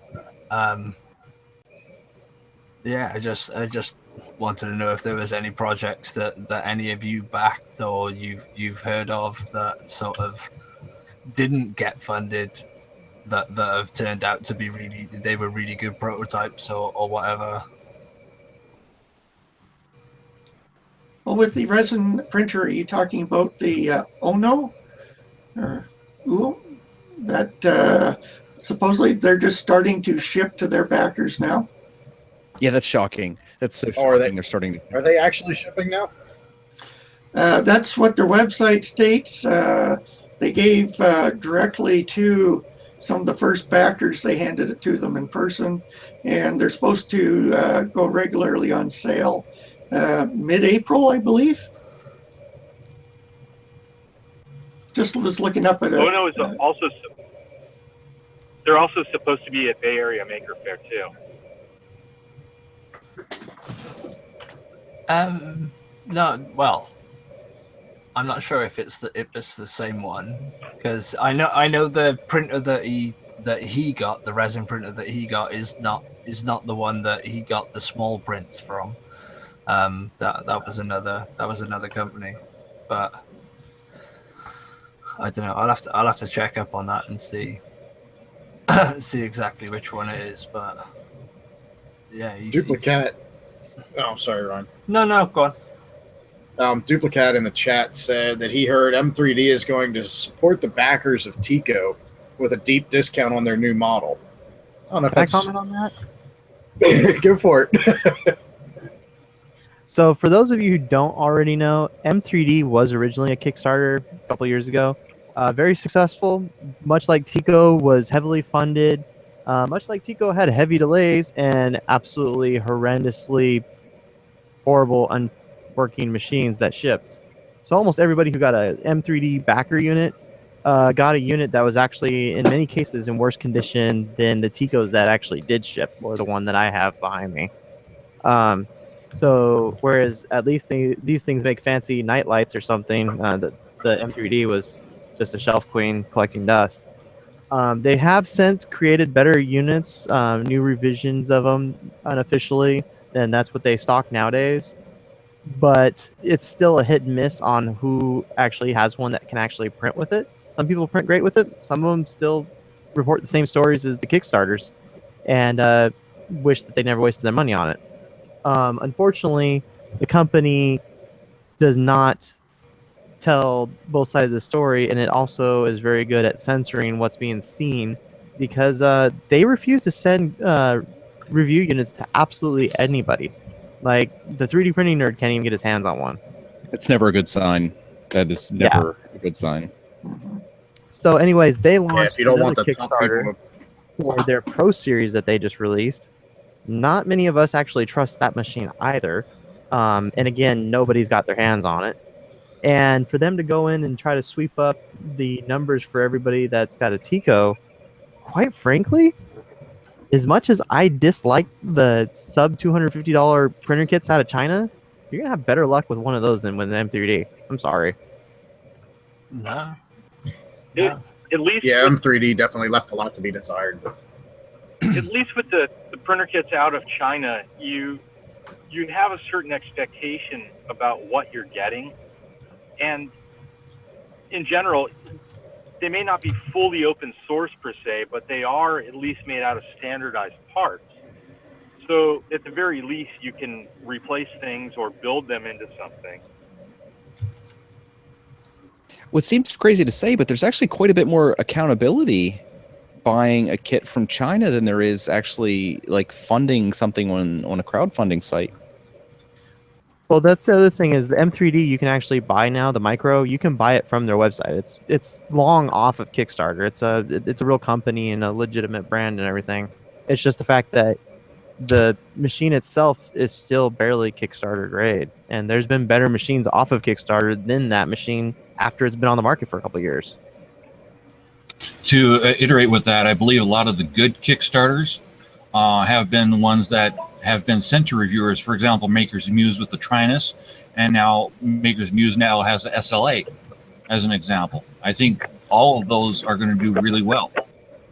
So that SLA printer that he has, I've seen it in person. I've met the owner of the company or one of the designers of it, and they were also presenting at MRF this year, and they were presenting at MRF last year, their prototype. So, I mean, I'm not going to say that this printer is going to be the be-all, end-all, and it's going to be an awesome Kickstarter, but they've made public appearances and shown their product works. They've literally torn it down and built it at MRF so you can see how it works. It's being sold as a kit. It seems like a cool little machine. Yeah. Yeah, it's really cool. The only thing I don't like is it is closed source and is closed custom firmware and custom PCBs and everything. But from the display, you can control just about every variable that you need to reprogram the machine and put like the controller and everything into something that has larger volume. So it's closed, but with hackability enabled. I'm just so wary of like funding things anymore. Like you might, I don't know how well you can tell behind me. Like I'm big into retro gaming and stuff, and like the bad campaigns are not at all limited to like the 3D printing world. I don't know if anyone who knows who Clive Sinclair is from Sinclair Calculators. He was actually like he's a huge name guy, and he was involved with a like a handheld retro console that just recently kind of took a crap, and I think they received several $1 million. And it's looking at this point like they're not going to be delivering any products to anybody. So something you got to remember with Kickstarters is, for one, you're investing in an idea and in a company. You're not buying absolutely anything. If you get anything, it's the perk of investment and the fact that they pulled it off. Otherwise, you're just a blind investor, just like any of the multimillionaires or billionaires that are pushing money to these startups. You're just pushing them a much smaller amount for pretty much no return, with the exception that if they succeed, that you might get a product if they offered it to you. So you are literally just investing in somebody's idea. You are not buying anything, and there's no regulations over them saying that they have to give you something. There is you have no recourse if they don't. Says they have to make their best effort to give it to you or get it to you, or make their best effort to get your money's worth out of whatever you put into it. But there's literally, like, if they legitimately show like, hey, we're out of money, this is our entire book and how we ran out of money and everything, then That's you're it. SOL. Matt Johnson in chat pretty much nailed it. Kickstarter is Nerd Vegas. Hey, it pretty is much. like exactly what it is. Yeah, you just roll the dice and cross your fingers. Well, Like if you're venture not okay capital with kind of being investment. like an angel investor, you probably should just like spend your money elsewhere. Like wait till that product hits market and buy it like through regular retail venues or something. There's been a few that I've been really impressed with, though, that have actually had a continued return on the investment. BL Touch is one great example of that. That they've updated and revised their unit, and I believe they're on the 3rd version now. And they just sent out emails to their original Indiegogo backers a couple of weeks ago that, hey, we've made some updates. Guess what? We're going to send you a new unit.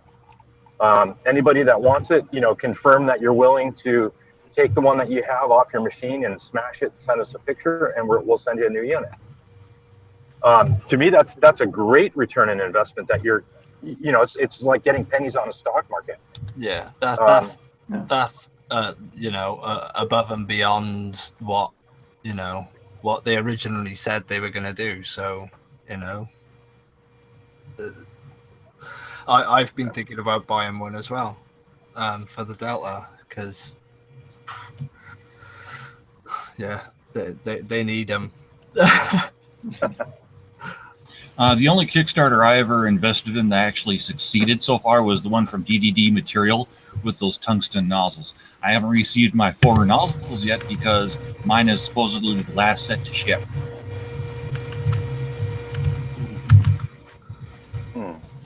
Anybody buy those ruby nozzles? Anybody see that? I don't think it was that a Kickstarter or was that just like a regular product? The I remember Ultra seeing Rubies. The Ruby The was a Ruby. Kickstarter, but Joel Telling 3D Printing Nerd just announced that he's got his hands on one. Plus, they're in retail now already. Yeah. They're pretty sexy, but man, that's not an inexpensive item to buy for your printer. I think Daniel Nori prints with them exclusively for nylon filaments, and he said it's just incredible. You know, they just work. They just do what they're supposed to do. So one of the great things about these specialty nozzles, they had one that is tungsten. They've had several other kinds of metal ones. They have, I think, a sapphire one a while back, and now they've got the ruby one. The only real reason that you would want to get one of these specialty nozzles is if you're just printing pure carbon fiber or like metal fill type filaments or wood fill filaments nonstop, and that's like all you're printing, because then you'll get your money's worth out of it. You're pretty much never going to wear out the nozzle. Whereas you'll blow through even a stainless steel nozzle over time running pure carbon fiber. You're going to eventually wear that thing down. But if you're going with something like the Ruby or whatever, you're going to get a significantly longer lifespan out of that nozzle. But unless you're doing pure infill type filaments, it's a luxury item. Yeah, it's just I've got a cool Ruby nozzle novelty item, but yeah. Ruby slippers. Yeah, for me, the difference in price between the ruby nozzle or the tungsten wins out. Yeah. It's just a cool factor.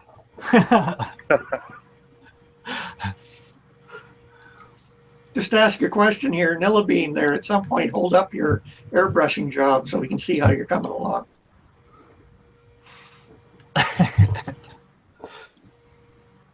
Oh, sorry, I was muted.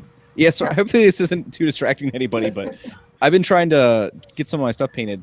This is a, I don't know how well you can see that. It's just one of those minis from the game I play.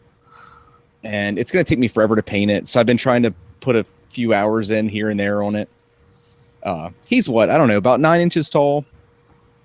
Partially resin, partially white metal / pewter. I always get asked if I 3D printed this. I did not. Unfortunately, I wish I did, but no. But I'm chipping away at it. My guess, I was talking to a friend about it the other day. My guess is it'll probably take 20 or 30 hours to paint this freaking thing, because I want to try and do a nice job. But yeah, that's what I'm sitting here working on, if anybody was curious. No, it's looking cool. It'd be nice to see you get your hands on some of the hordes side of them. Oh, are you familiar with the game? Yeah, because these are all robot guys, and then there's like the horde side of the game, which are all like creatures, and they're all organic, and they're a lot easier to airbrush. Like I've done a mini or two for a friend, and it's so much easier to paint organic stuff with an airbrush. But because I kind of get jealous because I have an army full of like robot dudes. Yeah. And it's like a whole different approach to painting them. But like my one friend plays alligator dudes, and they're so easy. You like paint them green, do a little white on the belly, little details, and you're done. They look fantastic. Yeah. These guys take a little bit more work. I used to watch a channel. He doesn't make videos anymore, but the channel's still there. It's called Schnauzerface Minis, and he's an airbrush artist, but he it's predominantly all his videos are either War Machine or Horde, and he does some specialty models as well. But that's cool. He's like such an incredible artist, and that's where I learned about it, because I was painting D&D minis and Warhammer minis, and found his channel looking for advice. Yeah, gotta love YouTube. I like probably at this point in my life, 65 to 70% of the things I know, I've learn from YouTube tutorials and stuff. It's That little? kind of crazy. Yeah. It gives you a little feeling of empowerment. I think, outside of 3D printing, it was a number of years ago, I had to install a toilet, and I found a YouTube video on how to install a toilet. So now you just sort of have this confidence about you that you can learn this stuff. Whatever you want to learn, you just have to focus and find the right YouTube video. Absolutely. One of our With the exception volunteer of some firefighters- things. Sorry. One of our volunteer firefighters said he built his house from ground up, all based on YouTube videos. Wow. The best Yeah, 'cause place to any figure more- out how to make. Sorry. Best place to figure out how to make a YouTube video is on YouTube. Yep. That's so true. But unless it's something like super specialized, like when someone says they're going to pay somebody to do something anymore, I'm like, why the hell would you do that? Just go watch YouTube. There's probably like 100 tutorials on there that'll teach you how to do it. Just do it yourself. Garage Springs. I watched a YouTube video on it, and I decided, nope, I don't want to do that. I will hire someone to install my new garage spring.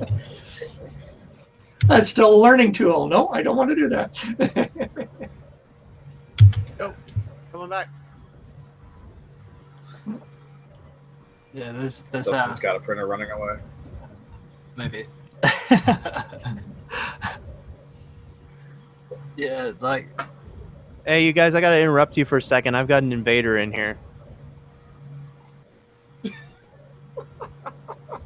What the heck? Whoa. Much better than the car phone camera. No duct tape. Here. Quite the mustache you have with that.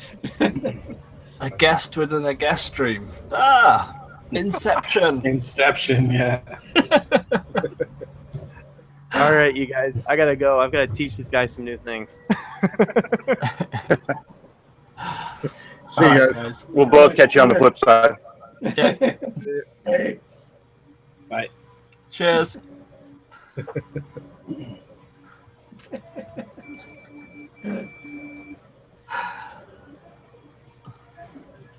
Yeah. So, what programs does everyone sort of use to design? What's your preference? Because obviously I use ZBrush and quite a bit of Fusion 360 to do the more mechanical parts or things that needs a bit more control in the scale of and fitting things. So I just wanted to know what everyone else's preference was. Pretty much stick to either Fusion 360 or Tinkercad for most of my stuff. But Ryan, as you know, when it comes to organic modeling, I still have no clue what I'm doing. Get ZBrush. I played with ZBrush. I still have no idea what I'm doing. Yeah, you have Ryan now, so. I do. I just say, hey, Ryan, can you create this for me? Smart. So my three applications are Fusion 360, Tinkercad, and Ryan.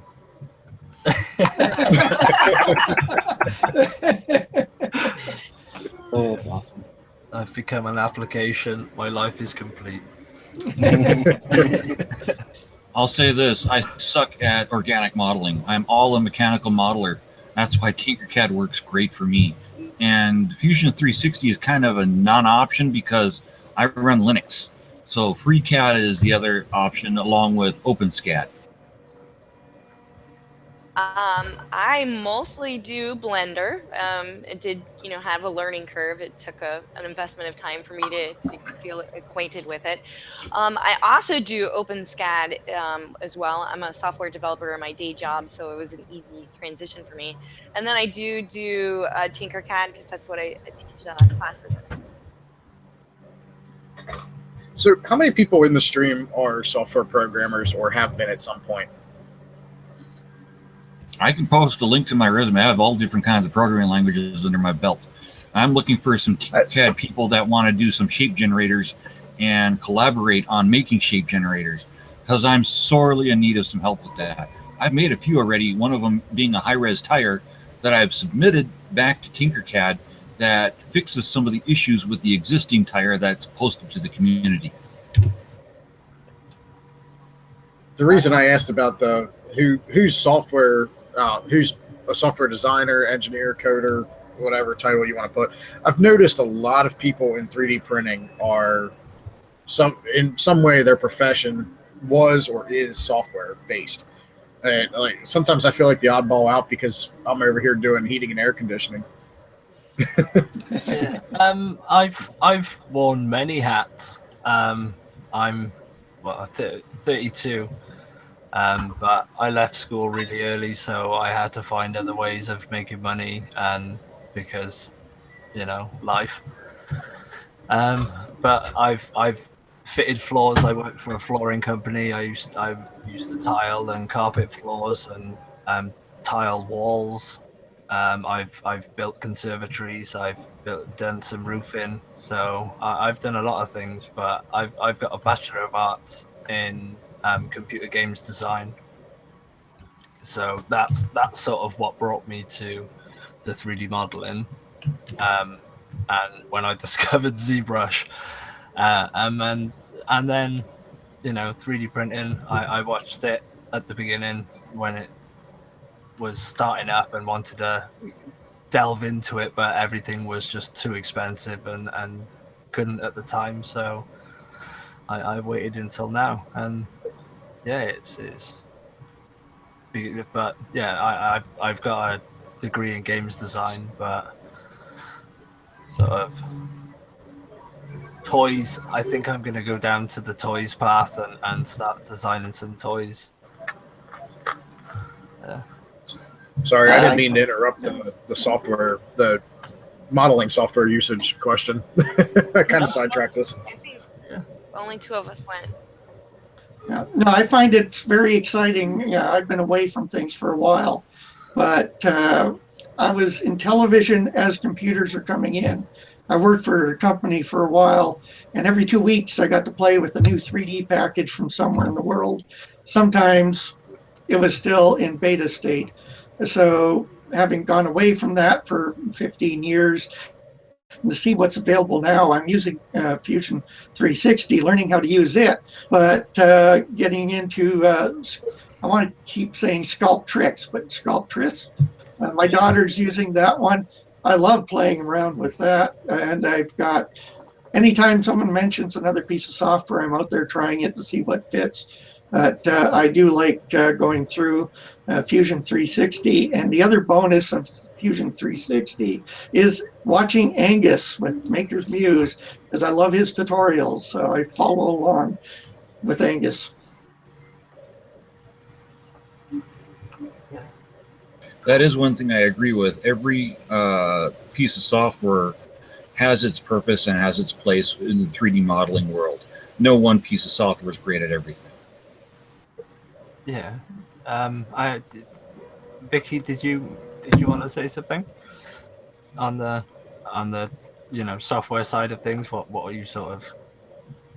Oh, I already talked about Blender and OpenSCAD and Tinkercad, or is there different Well, it's just how we sort of got there, or what we do, where we came from. I think Blender was I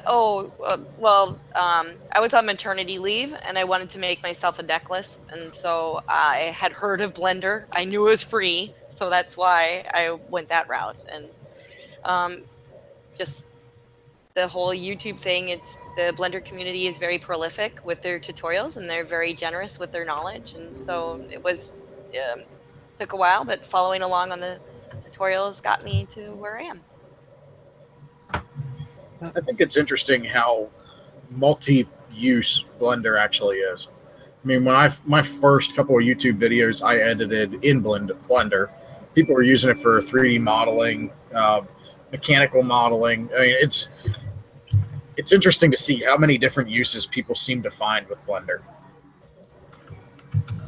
I mean, people do animation with Blender, don't they? Yep. Yeah. That's its primary background, really, is the whole entire animation flow. So, which I think may make it intimidating for new users coming in, because there's so much there to focus on what you need to learn to make your model for 3D printing.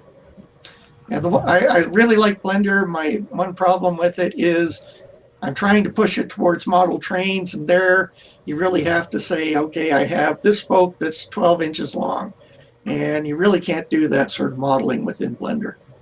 Well, you can type in the dimensions. It's quite a challenge. You go to Fusion 360, it's there, you got it. So. Okay, yeah, I can't. Yeah, I've worked with the 360, so I will trust you on that. Well, even with Tinkercad, you can plug in the dimensions hard, just like you can with Fusion 360. The only thing with Tinkercad is it's not parametric, so you change one, and you got to go back and change everything else.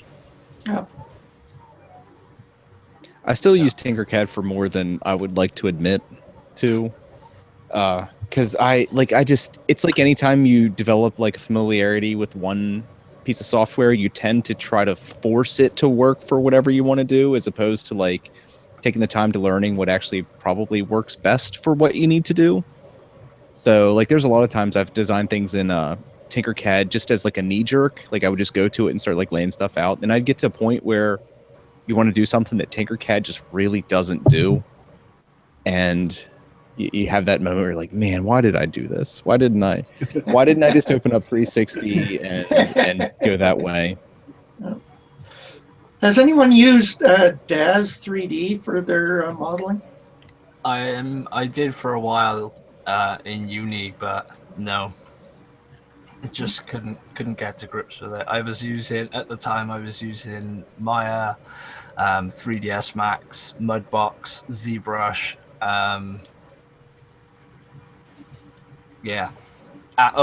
and Unreal Engine and Unity Engine. All so yeah, just a programmer too.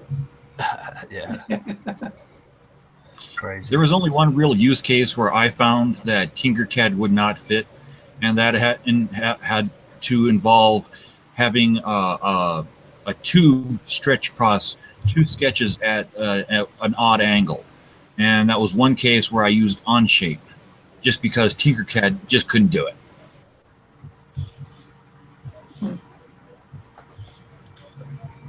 Yeah, I think Angus started with Onshape. Was it Onshape? Yeah, he's done with it now, though, apparently. Yeah, because they changed the licensing. Yeah. I knew. Well, thought it was.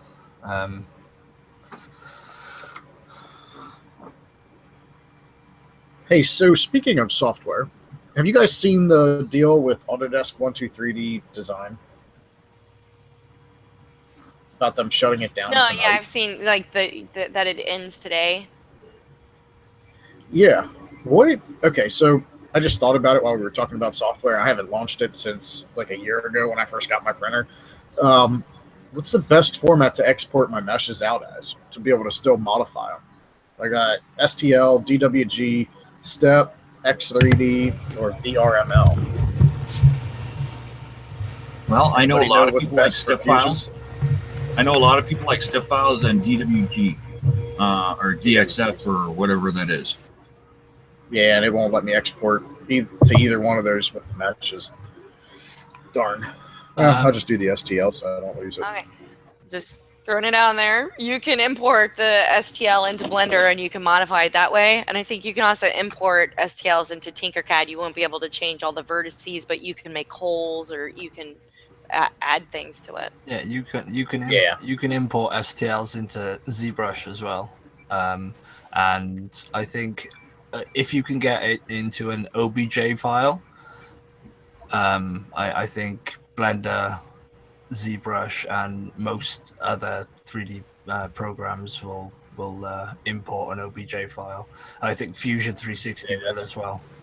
Step files are really good though because they preserve the parametric CAD based modeling in step files. Yeah. Fortunately, I had a dollhouse that I modeled in 123D Design for my daughter that I was planning to build this summer, and now they're doing away with this.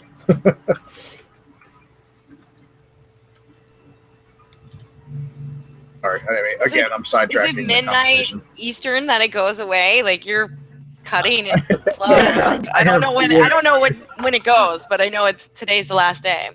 It's midnight somewhere on the U.S. I don't know which midnight. You got 8 minutes if it's East Coast. I think the fact that I've got all mine open, I'm safe. It's if I close it and try to go back in, then I'm going to be screwed. It's still saying that you can. It's still saying that you can download it and like. Do you mean... I still think this is a whole April Fool's joke. They're gonna come around tomorrow and be like, "Ah, gotcha." Oh yeah. And you'll delete it. Yeah. Yeah.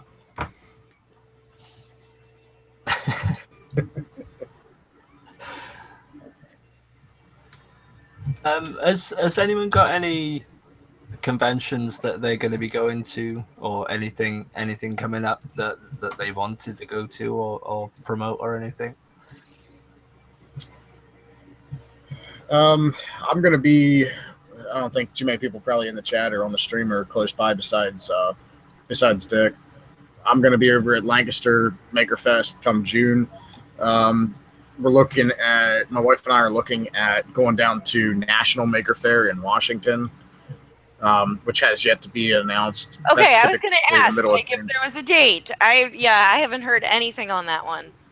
I haven't. I've heard it's going to happen, but I haven't heard a date yet. So, I mean, going to happen and not having a date are kind of a little contradicting, but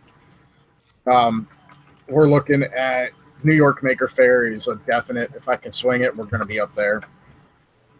And possibly the Pittsburgh Maker Fair as well. We're after Nova, we're now addicted to the Maker Fairs. Have a long wait. The next Maker Fair is in Calgary, is in the fall, so I think it's October. Yeah, I think there's one in Birmingham soon, but I won't be able to make it out to that one.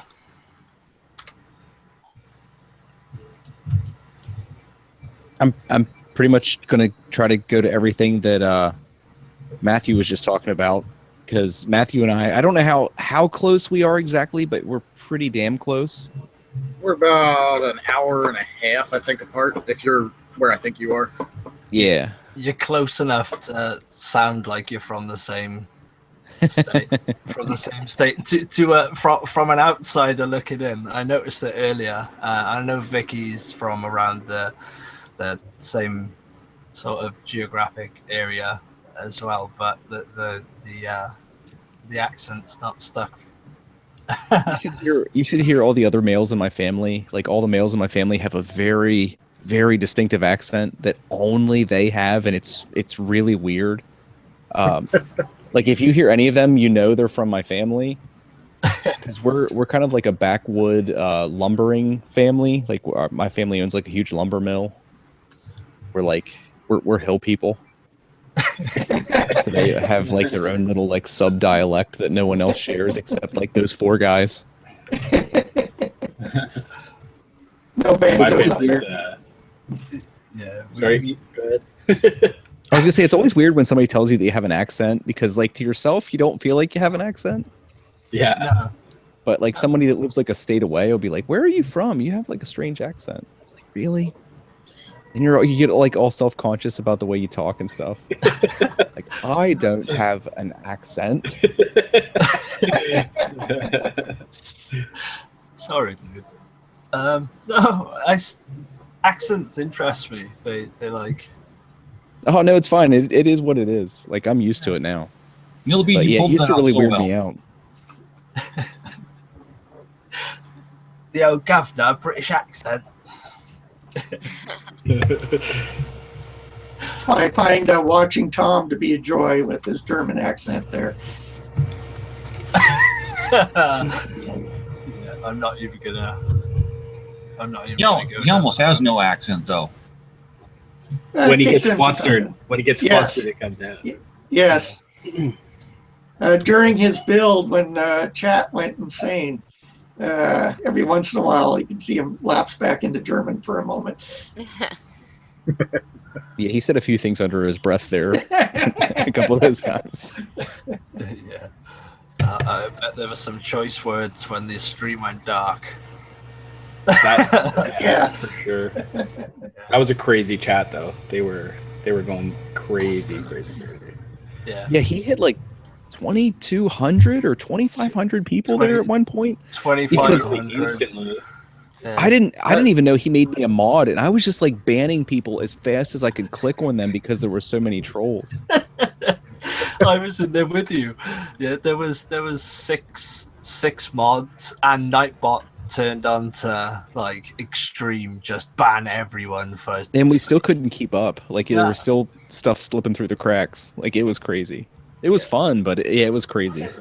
I like this you guys are comment talking about that, sir. Don't be gentle. Just ban them now. Yeah. He had over 2,000 viewers though that day, and then throughout the week, the number of viewers kept dwindling for that series. Yeah, it Well, jumped. the first day was the snowstorm on the East Coast. I was wondering how many people were stuck at home that day. Yeah, there was millions of people just like sitting in front of their computer that wouldn't have otherwise been there. Trolling. Plus, it's like the way YouTube works. I assume he must have got on like the front page of one of the live streaming pages or something. One of the gaming streams. Yeah. No, it was fun. Yeah, it was you guys good. are It was talking good for about- him, obviously, but it was fun too. You're talking about trying to follow a chat with that many people. I'm sitting here watching our chat, and we've got at times like 20 to 30 people in here, and I have a hard time keeping up with that at times. It was just like a Couldn't constant imagine that stream. many. Yeah, It's when you just turn the chat off and say forget it. I think he kept the chat in there as well. He did. Recording. He did. Go Yes. back and watch it and try and keep up with the chat. It was just a literal wall of just ban.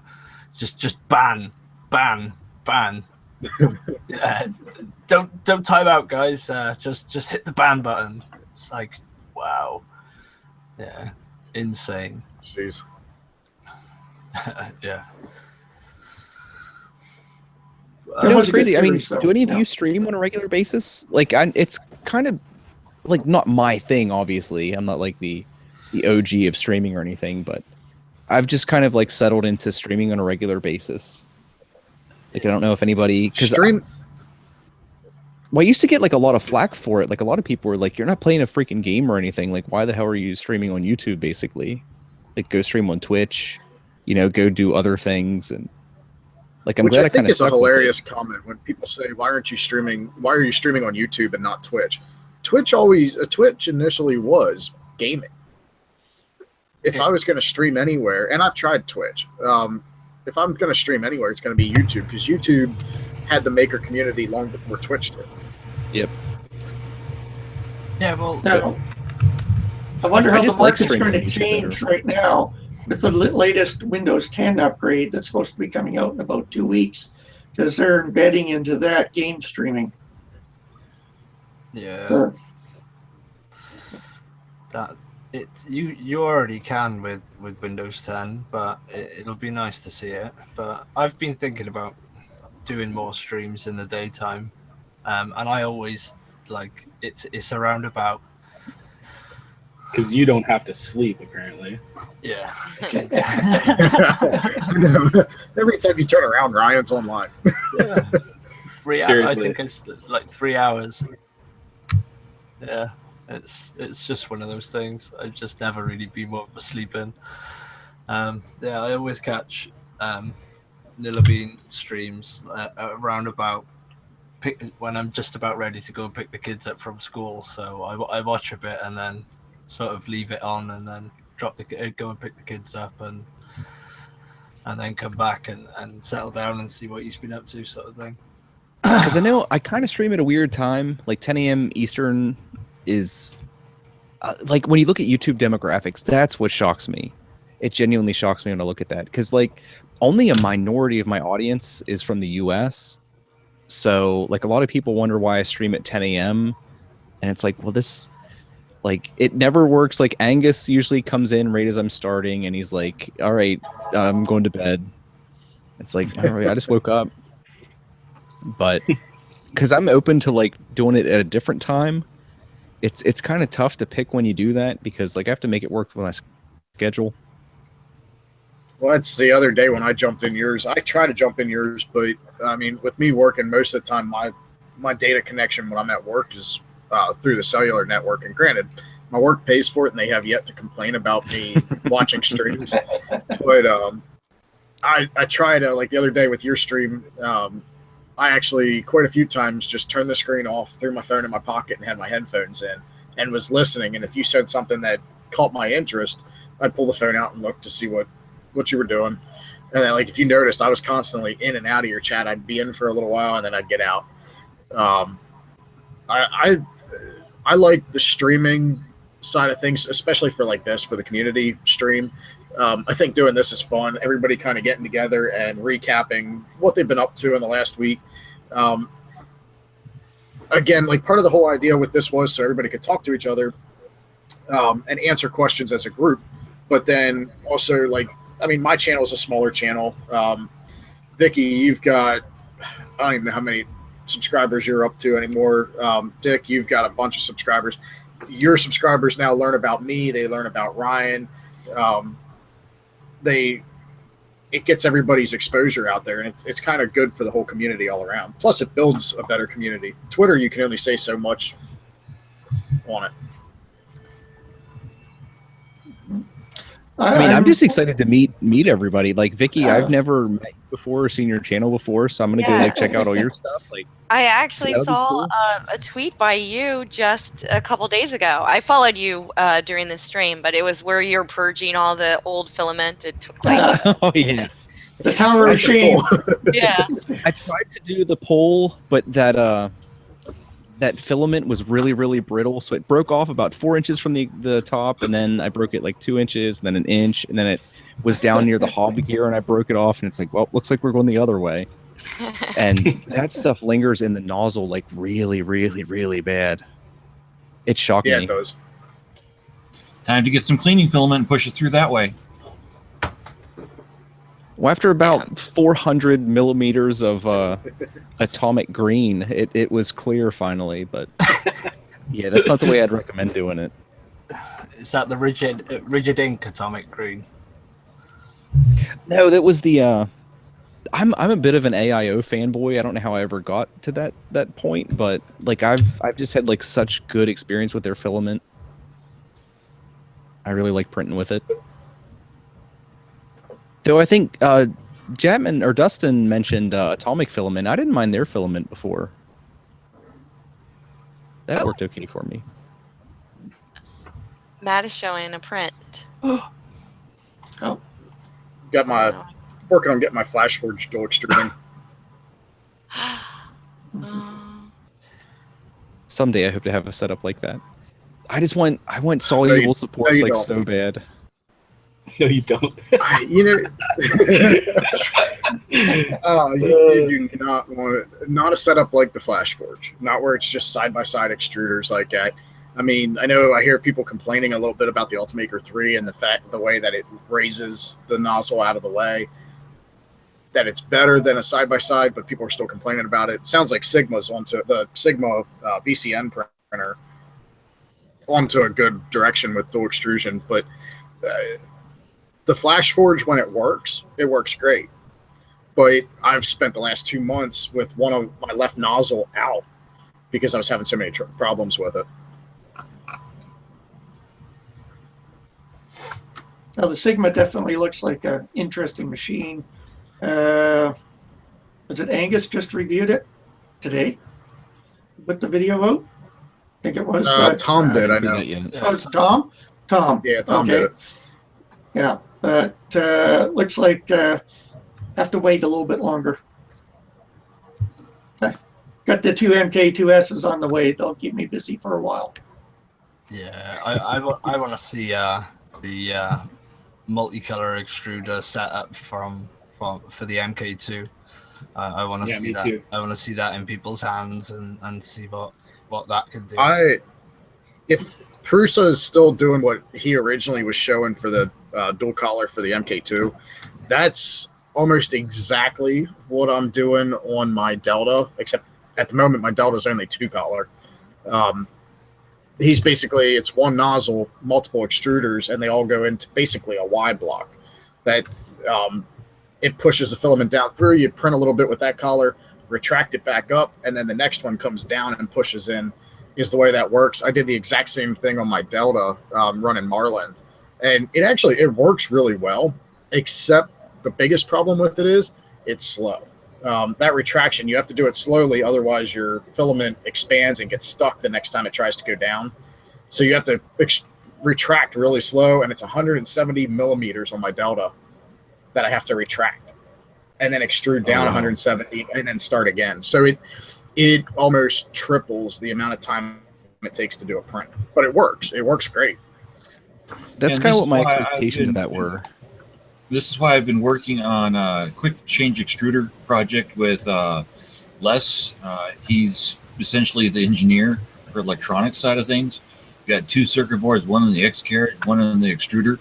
And I've got the pre-release models for the multi-material stuff from the developers at Prusa. So I've already modeled a quick change extruder compatible with multi-material. And I'm ready to go with that. Yeah. I was thinking about playing with that as a just see if it'll work project, and I wanted to see if I could use magnets, but have the magnets be the actual contacts. Yeah. I love the magnet idea, but what is that? The Delta, is it the Delta Go Delta that they're using the magnets on the carriage rods? I've heard of people having a lot of issues with that. You can shake the printer and it doesn't fall apart, but the moment you have something lift on your print, it knocks the magnets off. I know Vicky's in a unique situation. She's got to make it your M2. I saw Tim designed a magnet-based dual extruder system where it parks via magnets and switches between the two with their carriage system. I was watching the forums well before I got my Prusa MK2. Is that the Maker Gear? I think I've seen that same video. Yeah, mine's still a plain single extruder over here. Well, I guess Sigma is working on the solution I'm looking for. That is to be able to have a large nozzle for infills and a very small nozzle for the details, and have the two work together. Doing the slicing for that is going to be very interesting, but I guess that is a project that they are working on. And, Nillabean there, for us with our figures for war games and for me to model trains, that might be a useful solution. Either that or may have to go resin based. Yeah, I'd like to get a resin printer. I'm going with the quick change extruder, because then you can have preset nozzle sizes and just switch out the extruder head with 3 screws. Because these, I don't know how well my camera focuses, but these little wall sections, I'm printing these to try to get a freaking video done. I've been slacking so bad.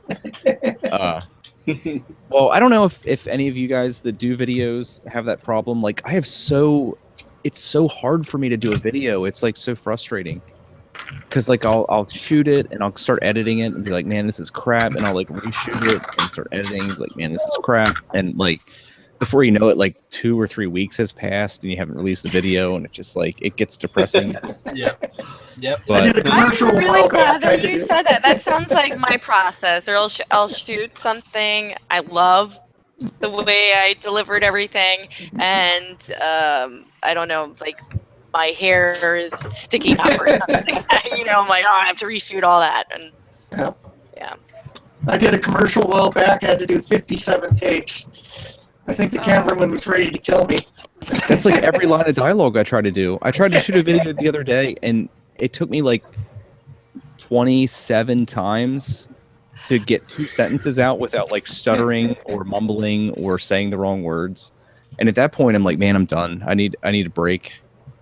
Now, when you go through that, do you stop and restart the recording, or do you just when I sit here in front of the desk and I'm recording intros or outros? Granted, I don't have too many videos yet on my channel.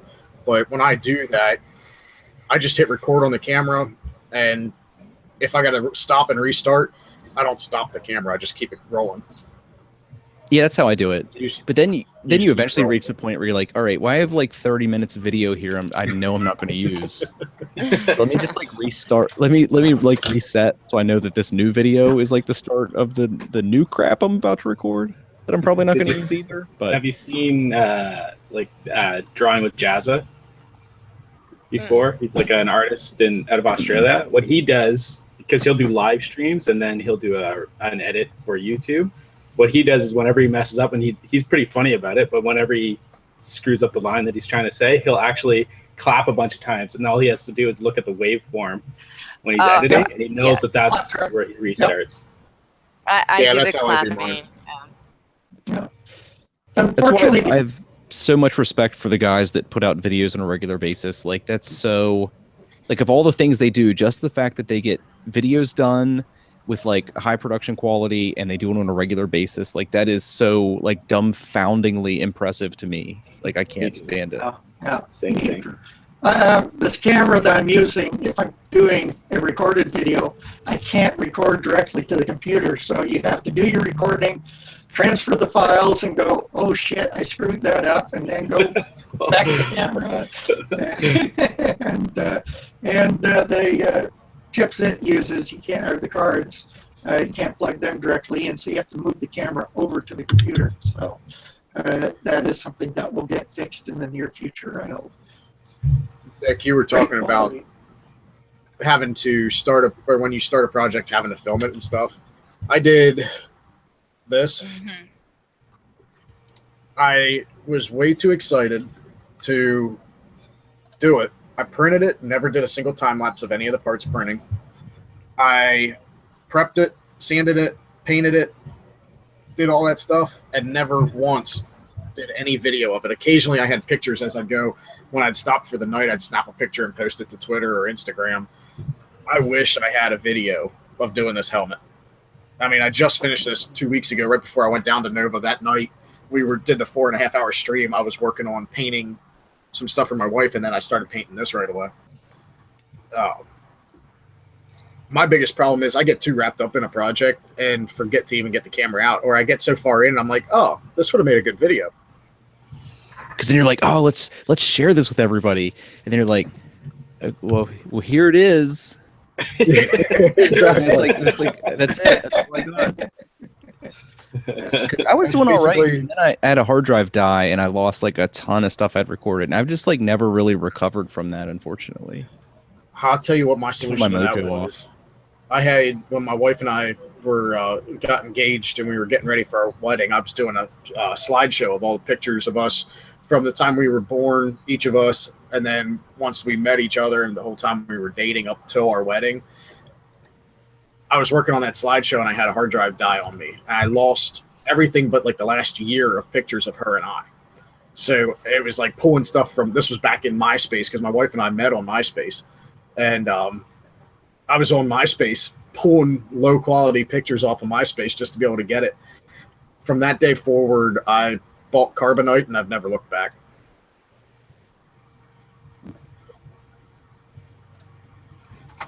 A-Pyro Designs mentions in the chat that he puts a lot of work into his videos, working weeks or months on one video, and yeah, I can commiserate with that. Yeah. Because like I kind of know that doing stuff is more beneficial than doing great stuff. Because if you just do stuff, you'll like learn over time and you'll like develop a style and kind of get a flow, and you know, you can't, like, I get caught up where I expect like to have the same production quality of guys like Angus and Tom, even though I've only been going like a few months. So like if I do something and it's not as good as like what I'm expecting myself to do, I'll like, I don't know, you just get kind of caught in your head, and it's like you just kind of need to do things. And if you just like keep doing it and get experience, like the quality, and you know, it'll all come eventually. Exactly. I know watching your streams, Dick, you have a very professional looking setup. Like I look at your setup, and if my laptop wasn't folded in half right now, I'd move it around and show you mine. Not my setup, but my mess. I mean, you have a very professional looking setup compared to a lot of them that I've seen. I appreciate that. Which for doing the live, That's great. doing the live streams, I mean, that's Accomplished. definitely it's appealing. I mean, when first video of yours I saw, I only got to see first stream, I only got to see like 5 or 10 minutes of it. But I subscribed to you and never looked back as far as like reconsidered not subscribing to you because you've kept that setup and it looks very professional. My wife thought it was so stupid when I bought orange paint, and I was like, I gotta do it. It's like it's gonna look so cool. It's like if you watch the first streams I did, like I was just in my basement, and like I just had like white walls that were all like chipping, and my bench was just like bare wood and stuff. And I was like, no, I gotta do it. It's gonna look cool. Trust me. Yeah, it does. It does. I like the orange and black. Your setup's inspired me to get on the other side of this wall beside me cleaned up in my basement and get more of a recording studio because I want to do like a green screen and stuff like that. And seeing your setup has kind of inspired me to make that happen.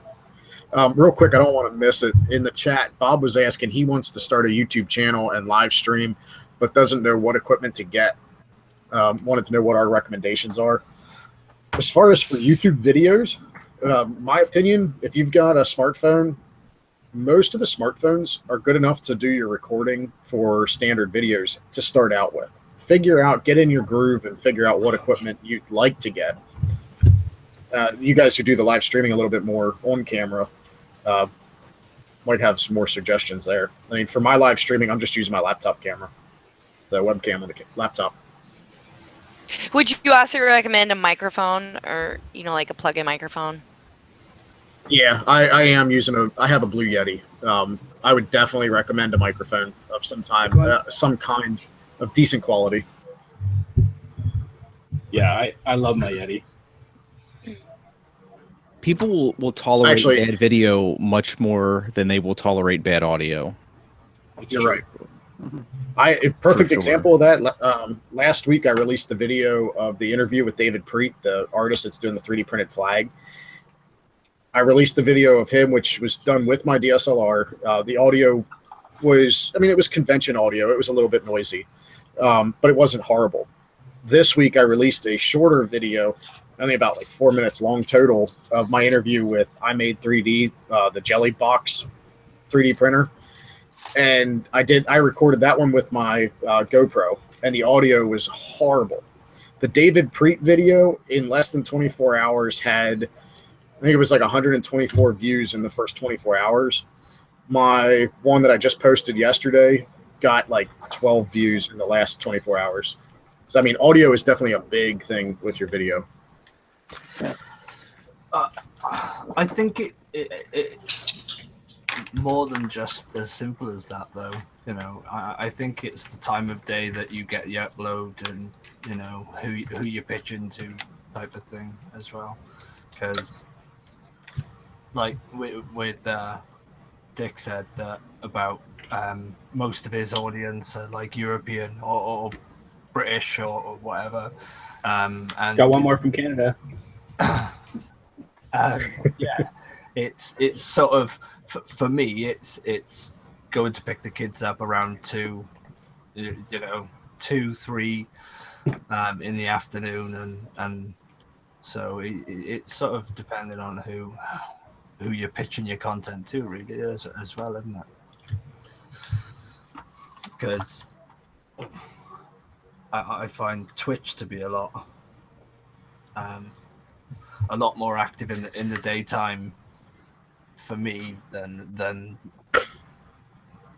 YouTube or Twitter or anything like that. So yeah.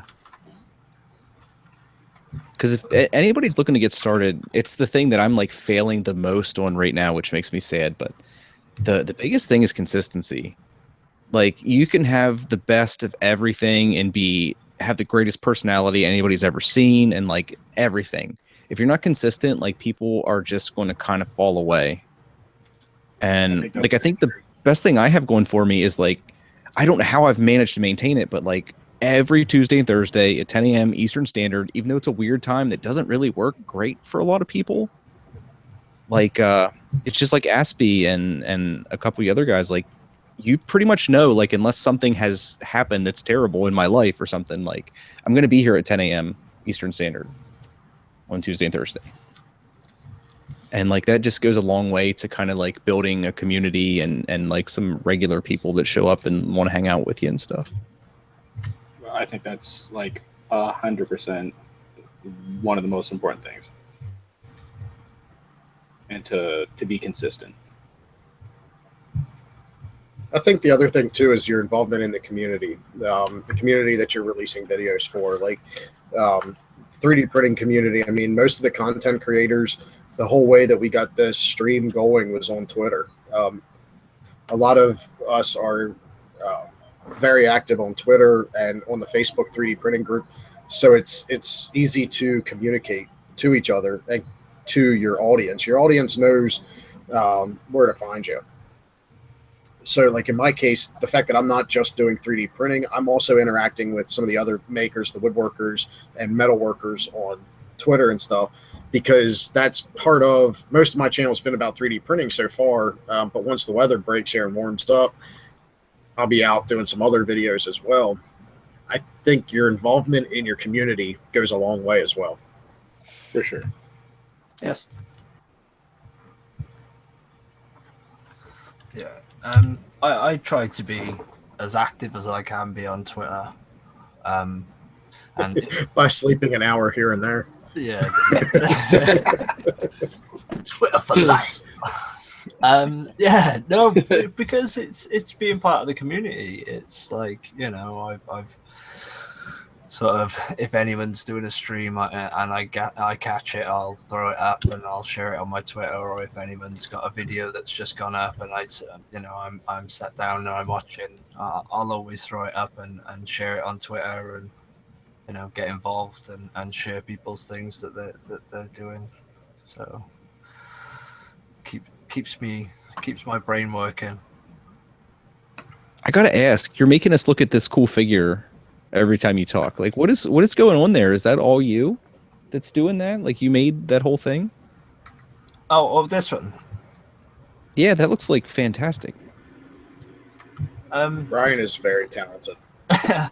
Yeah, I've been working on this one. I've got a few others as well that I've been working on, but this one's my latest one. It did start off as a Dragon Ball Z sculpt, and it's kind of nice. Kind of turned into a sort of study on anatomy.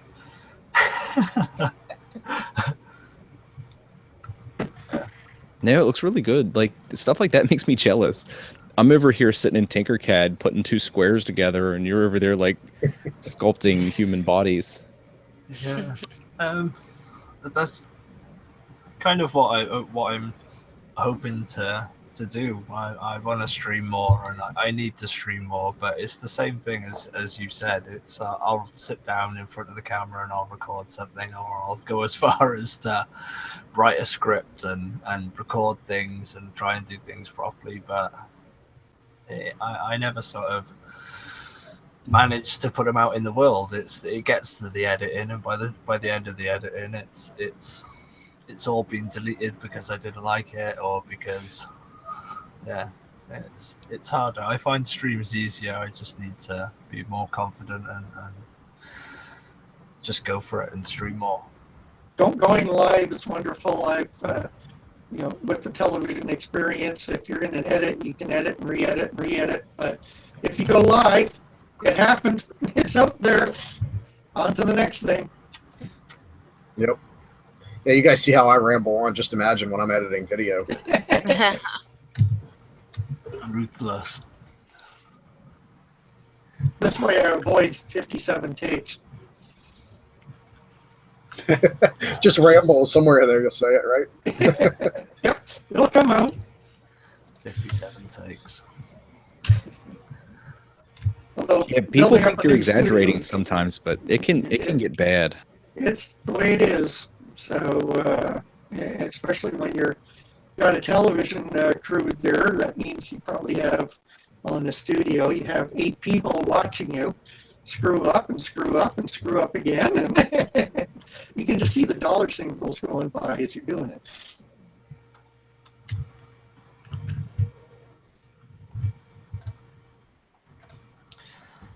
Yeah. The fellow who asked about, it was Bob, about getting started. I think the other thing to mention is I think several of us use the open source broadcasting for the software, which I think is the other half of the question. It might be what software to use to do the streaming. So yeah, OBS. It depends on what you want to stream, though. true. Yeah, if you're going to do multi-window or multi-cam, OBS is good for that. If you just want a simple get on, talk to your people, talk to your audience, and only have a single camera, yeah, Hangouts is good. Ryan, I'm not sure exactly how you're doing yours unless you just have your camera window up in the top corner on your desktop. Is that how you're doing yours? To show the camera and the desktop? Oh, I'm screen sharing my OBS. Oh, is that how you're doing that? Yeah. I'm just screen sharing my OBS window. So it's all up there. But yeah, I couldn't get the camera to work because I need to set it up so Google Hangouts doesn't take priority over the camera. And then I can have the mini cam up in the top. But okay. I was wondering how you were doing that over the Hangouts. Aaron Yourk in the chat, he specifically asked me which webcam I got. I'm just using, for the stream here, is just the built-in camera on my laptop. Now, when I do stream with OBS and I'm doing multicam, I have almost a dozen old cell phones, smartphones, that are all Android and running IP webcam on them. And then I just have OBS look at the webpage for that to pull up the video. Yeah, OBS is super versatile.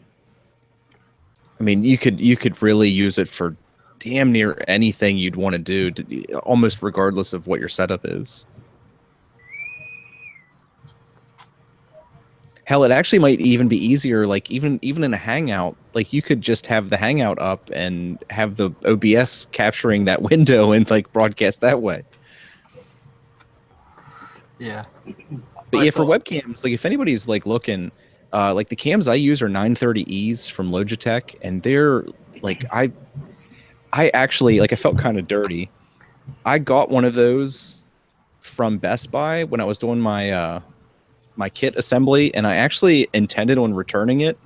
Like I was just going to use it for the kit assembly and then return it. But I like really fell in love with that camera. Like it kind of shocks me like how good the video quality is on those. It's the same one I just bought. Yep, and they have a 90-degree field of vision, or field of view, which is pretty handy for a lot of things. Mine's like super wide right now. I'm only sitting about 3 feet away from the camera. That's the problem I have with my studio cameras, is both of them have a very narrow angle of view. So I need to replace one of those. Because my space is tight, so it was kind of a necessity. Now, if your space is tight, wait till you see my new studio. It's in the master bedroom. Decided I don't need to sleep in there. I can use it. Yeah, I built myself a shed.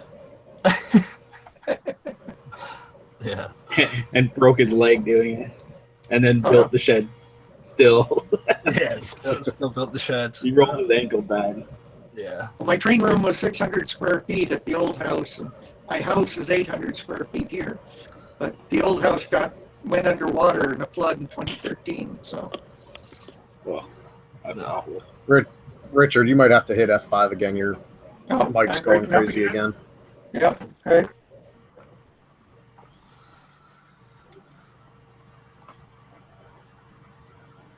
Yeah. It was, yeah, I've got quite a lot of projects going on, more than I should have, I think. Yeah, have you made any progress multitasking there?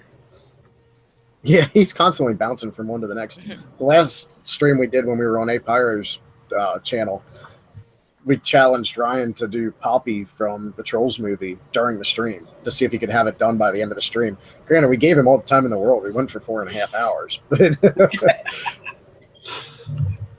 he actually, I couldn't believe how far he got with the face. The face is weird. It's weird.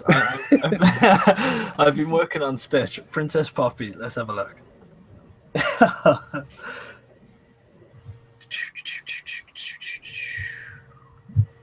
Where is she?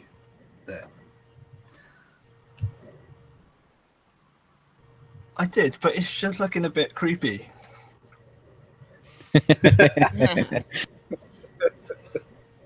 Yeah, it's looking a bit, yeah. I don't like it. It kind of looks like a cross between a troll and, what's the guys from Snow White? The dwarves? Dwarfs, yeah. Jeez, I don't know why I was drawing a blank on that. It looks like a cross between a troll and a dwarf. Yeah, she's got a really weird face profile. The face profile is really flat, but then she's got a lot of character in her face, and I just need to work out how they sort of did it. Oh, Travis is back. I was gonna say we have a new member. It's funny how people can just like come in. It doesn't really like acknowledge it at all. It's like new face. New face. What's up, Travis? How's it going, guys? Hey, Richard, there is a question in the chat. Did you already answer what scale trains you model for? ON30 is mine, but I've been asked to work in N and HO too, so I'll be playing with all of it. You mentioned 3D printing out there and people pounce on you. So we'll see what we can do. Matter of fact, How do you guys... Oh, go ahead. Go ahead, Richard. I was going to say, going through all the various Facebook pages on 3D printing, you always see the occasional comment about trains. So I went and created one the other day just for 3D printing and trains, and it's populating rapidly. It's just, 3D printing for model trains. It's amazing. Yeah, I've had people say, you can never use this for the hobby. It won't work. I've tried. I have 3 printers, what have you. And that comment will be followed very quickly by someone going, look what I made. Yeah, check out Calvin Witt. Yes. If you haven't already. Yeah. No, he was the second member of the group. Yeah. I love Calvin. Yes. Yeah, he makes amazing stuff. He does. What I was going to ask, when you talk to somebody about 3D printing and they honestly have no idea what 3D printing is, how do you guys explain it to them? Glue gun. Glue gun. Glue gun. That's a good point. Yeah, that's good. I have a lot of people that ask me, and I try to think of like how to explain it. And fortunately, I usually have something 3D printed with me at almost all times, so I can pull something out and show them. Yeah, the short trooper helmet. I just carry it around now. It's my hope a little bit by describing it as a glue gun that maybe it'll take away the intimidation factor, particularly to women crafters who are very, very familiar with glue guns. Like, it's the glue gun that you can control. I tell people it's a machine that melts weed whacker string into cool things. Pretty much, yeah. Jen just asked me the other day to teach her how to use the printers for some of her crafts. So we're going to start that endeavor now, teaching her how to use it. My mother lives with us, and she's 71, and she's not intimidated by the printers anymore. Like, she'll say, oh, I heard your printer making a clicking sound. The filament was tangled. I pulled it out. So she's not afraid of them. So I like that. Yeah. It's crossing the generations, because my kids love them as well. I'm always printing them little like fidget spinners and things like that, and they absolutely love it. But Stitch was a big hit when I printed that one as well. Yeah. Goodness, the chat's going fast. I know, all of a sudden. Uncle Jesse's in the chat. Clayton. Yeah. Oh. He should jump in. Yeah, I'm actually winding down, so I will probably be taking this opportunity to leave. It was delightful meeting some of you guys that are new to me. Aaron, I did send you a link to a Tinkercad model, so hopefully that's what you need. If not, we'll hook up later. And Richard, I might see if you want to adopt any of my prototype prints or anything. Like, oh, maybe, like I have little houses that I do for my neighbors. I'm like, hey, Yeah. Oh, that maybe looks someone great. with trains will want this Well, house. I'm also a volunteer firefighter. I'm on light duty. That's why I can have a beard for the first time in my life. But during the winter, we do tabletop exercises. So I'm now looking at 3D printing some of our downtown buildings for their side-by-side. And so go through the exercise of the fire is in this one. How do we access it? What do we do? Oh, I have some, yeah. Like, yeah, this is my a neighbor's house. She wanted it for Christmas for her mother and her siblings, and just it's prototype. So I mean, I don't think I'm gonna sell my neighbor's house at a craft show. So yeah, if you feel help the firefighters, then I can say, hey, I'm helping save lives. That might be weird if that came up in conversation. Your neighbor. By the way, I sold your house. Can we get, before you go, can we get links to like at least your channel or everybody's for that matter, so we can kind of like Sure, yeah, make sure we find each other and stuff? Yes. My channel is just the www.youtube.com/TGAW3D, which is TGAW 3D. I also have a website that's www.tgaw.com. I'm trying to get back into the blogging of, so it's sparsely updated blog there. Hey, Ryan, what I did was after the stream posted to YouTube, I just put everybody's links in the description. I don't know if you want to do that. Yeah, I've been trying to make my way through them and add them to the description, so when it goes live, the recording, I can pop them in. So. Yep. Well, the channel is Zidam, and also I have a Zidam.com, and I just threw out a basic front page for it, but I have to rebuild the website as well. Yes, Vicky, I did get your link, and I'll be adding those shape generators shortly, and you'll be able to view the source code for every single one. Okay, great. Now, you probably won't see much activity on that until maybe, I don't know, Sunday, I guess. Yeah. What were you looking for in the shape generators? So. Someone to help them with programming, I think, right?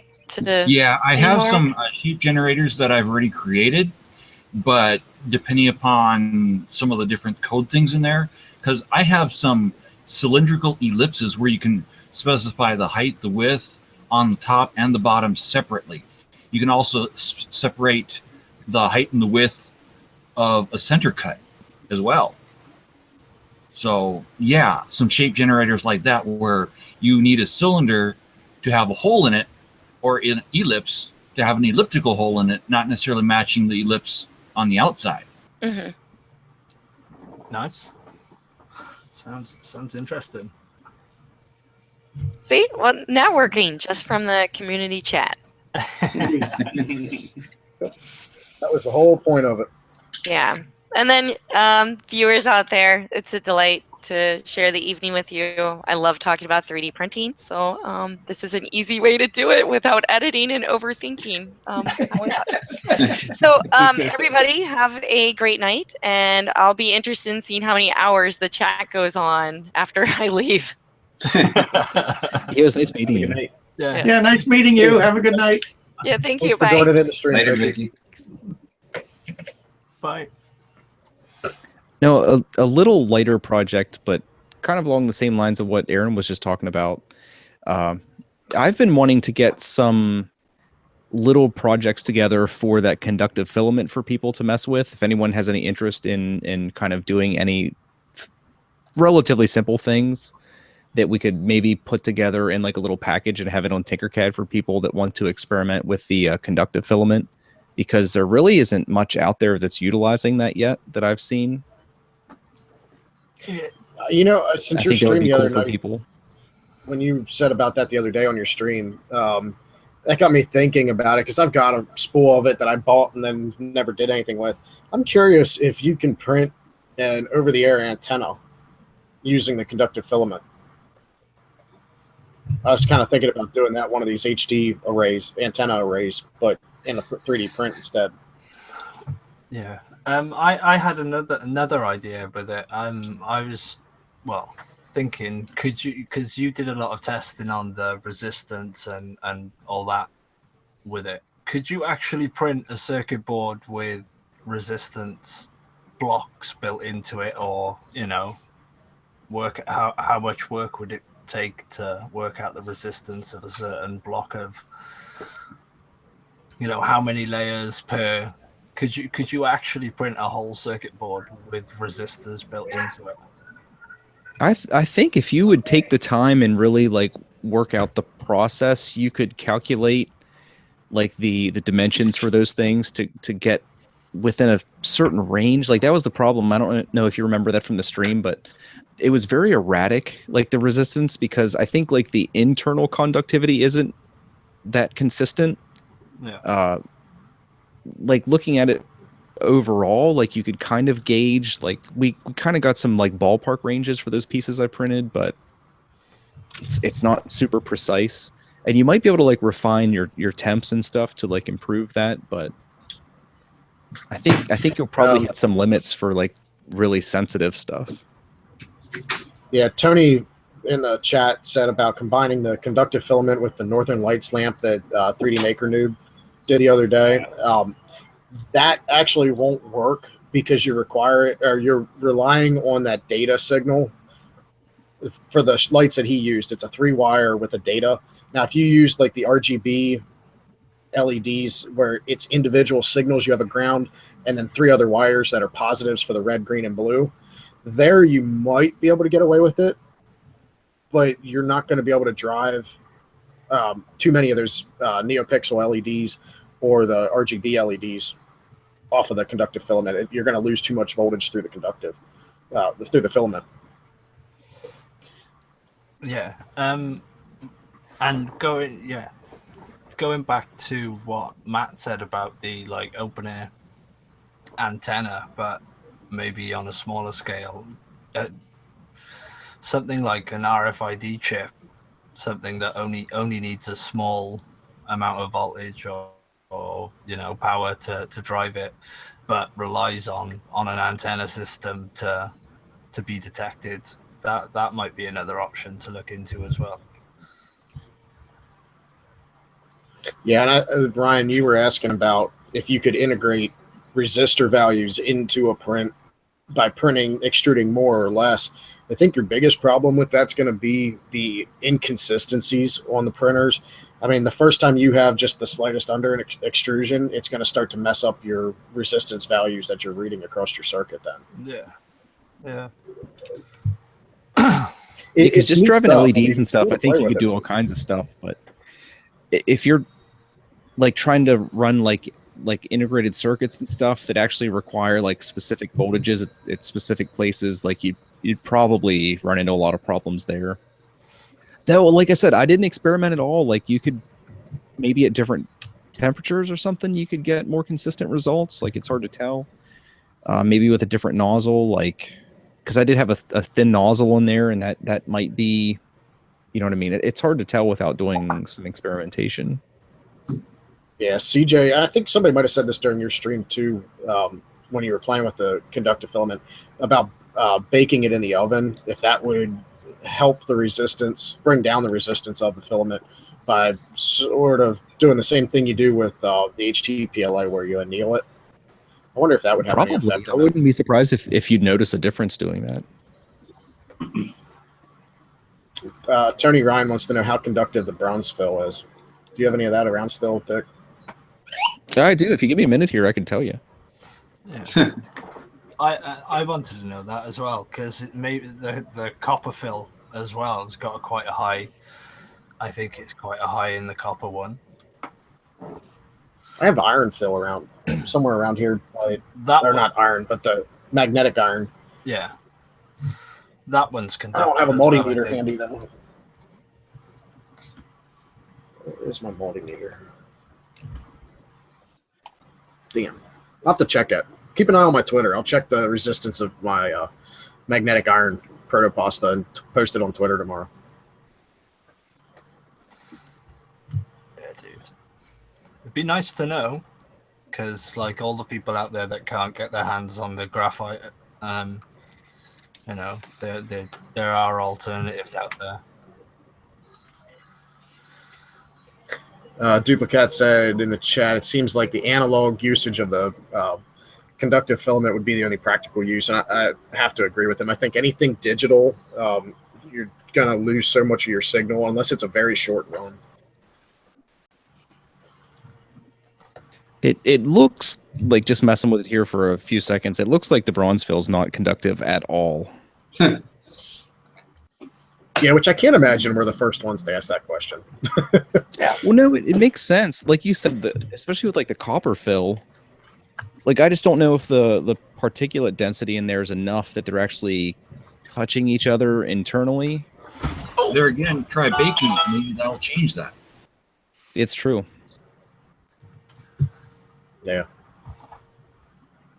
But you can tell with the graphite that the powder or whatever they use is extremely fine, and there's a lot of it in the filament. Yeah, it's yeah, that filament's actually really flexible too. Yeah. Not like Ninja Flex flexible or semi-flex or anything, but it's got some flex to it compared to PLA and ABS. Well, I will say this, NGen Flex is not very flexible. It's almost like ABS flexible, and boy, does it like to warp on PEI. I have some NGen Flex that I got in my maker box, and Printed Solid also gave me some samples when I was down there. I haven't printed with it. I've had it. It's been sitting here. That's my worst problem with the maker box. I've got almost all my samples still.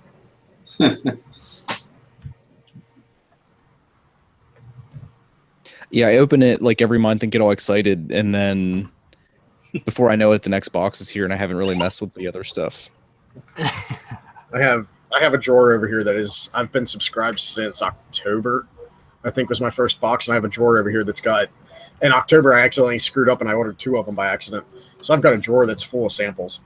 Well, the worst thing about those is trying to re-spool everything, because it's such a pain in the butt to like try to just hang it on the back, or like those little samples are so much of a pain in the ass.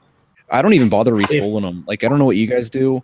I have the little piece of, I'll grab it here. If anybody uses the LEDs, the flexible LED strips that come on a spool, that's what I use for my samples. It's a nice, thin, skinny spool. I'll hold on to the edge of the filament and start winding it on there. They actually work really well, but nobody the opening's really small. Yeah, someone in the community designed one, a sample spool holder. Jimmy Shaw. Yeah. Yeah. Where is that? I have one right here. Like the pill capsule. Yep. Yeah. So what he's got is I don't know if you'll be able to see it. It's got a window. Yeah. But you can see your filament in there, and it's just got that little hole that it comes out of.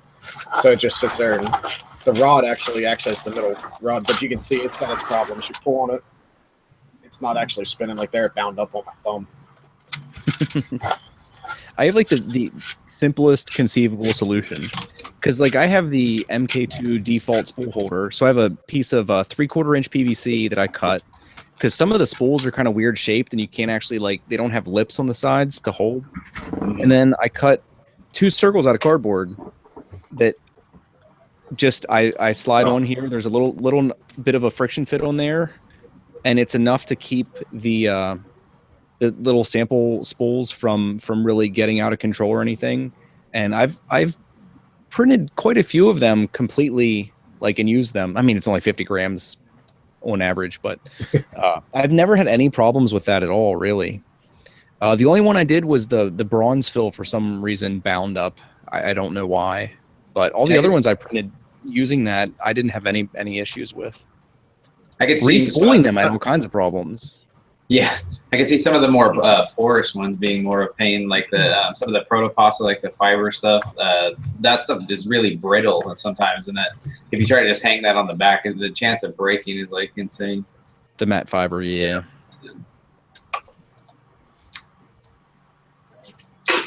Yeah, that's another thing that I wanted to put out to the more experienced printers that have sort of been through a lot of different filaments and things like that. Have you found any true, matte filaments? The protopastas rank pretty well. Yeah. The matte fiber I liked personally. It like the closest thing I can think to the texture that leaves, especially on flat surfaces, is like construction paper. Yeah. Like I really liked it. Yeah, I really like the matte fiber. It's definitely, if you don't want to shine, that's a nice filament. Yeah, because that's what I was thinking for the more, the anatomical models and things like that. Something a matte, almost like a white marble, but not the polished white marble type thing. The ColorFab PLA PHA that I have in white there's almost no shine to it at all. Ooh. I'll have to check that. Ryan, have you used any bronze or any of the? Well, you said you have copper fill, don't you? Yeah, I got copper fill, but my Bowden tube decided that it was going to back up out earlier and strip the pins that hold it in. No. Yeah, so that'll be fixed soon. Does that sort of have a rough texture to it?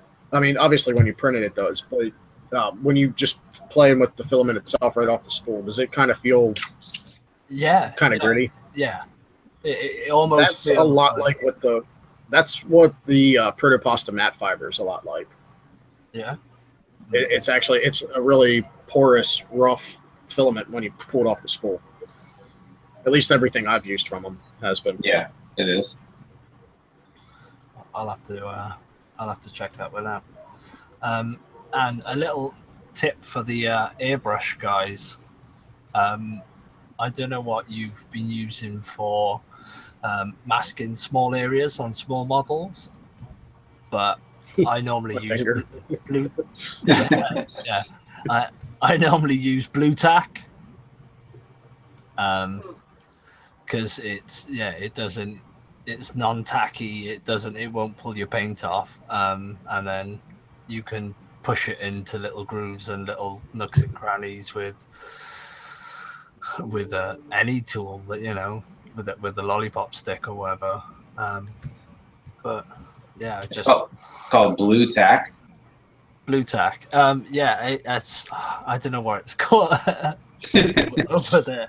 I think it's like a poster adhesive. It's like what teachers use in elementary school for tacking things up like temporarily. Like Travis, what's holding your picture behind you? Is that held up by tack or tape? Oh, these are on nails. Oh, yeah, blue tack is. Yeah. When you look at blue tack, it almost reminds you of like a pencil eraser. Yeah, I know what you're talking about now. Yeah. I never thought about using it on the models. That's a great idea. Neither did I. Yeah, that's a pretty good idea, right? Seriously.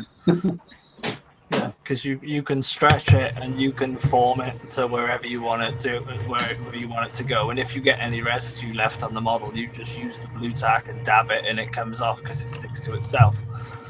Yeah, that's awesome. Yeah. I just saw him painting then, and he had orange paint on the backs of his hands. I actually use blue tack for painting. Like I have this little rack that I made, and you can take minis and just like squish it down in there. And I have this little rack, and it actually holds them exceptionally well. Yeah, because it gives you something bigger to grip than. But yeah, blue tack's amazing. I don't know how it stays sticky. This has been sitting in my basement for like a month, and this still is like tacky. That's awesome. And when it's covered in paint as well, you can just stretch it and it breaks down all the dried paint and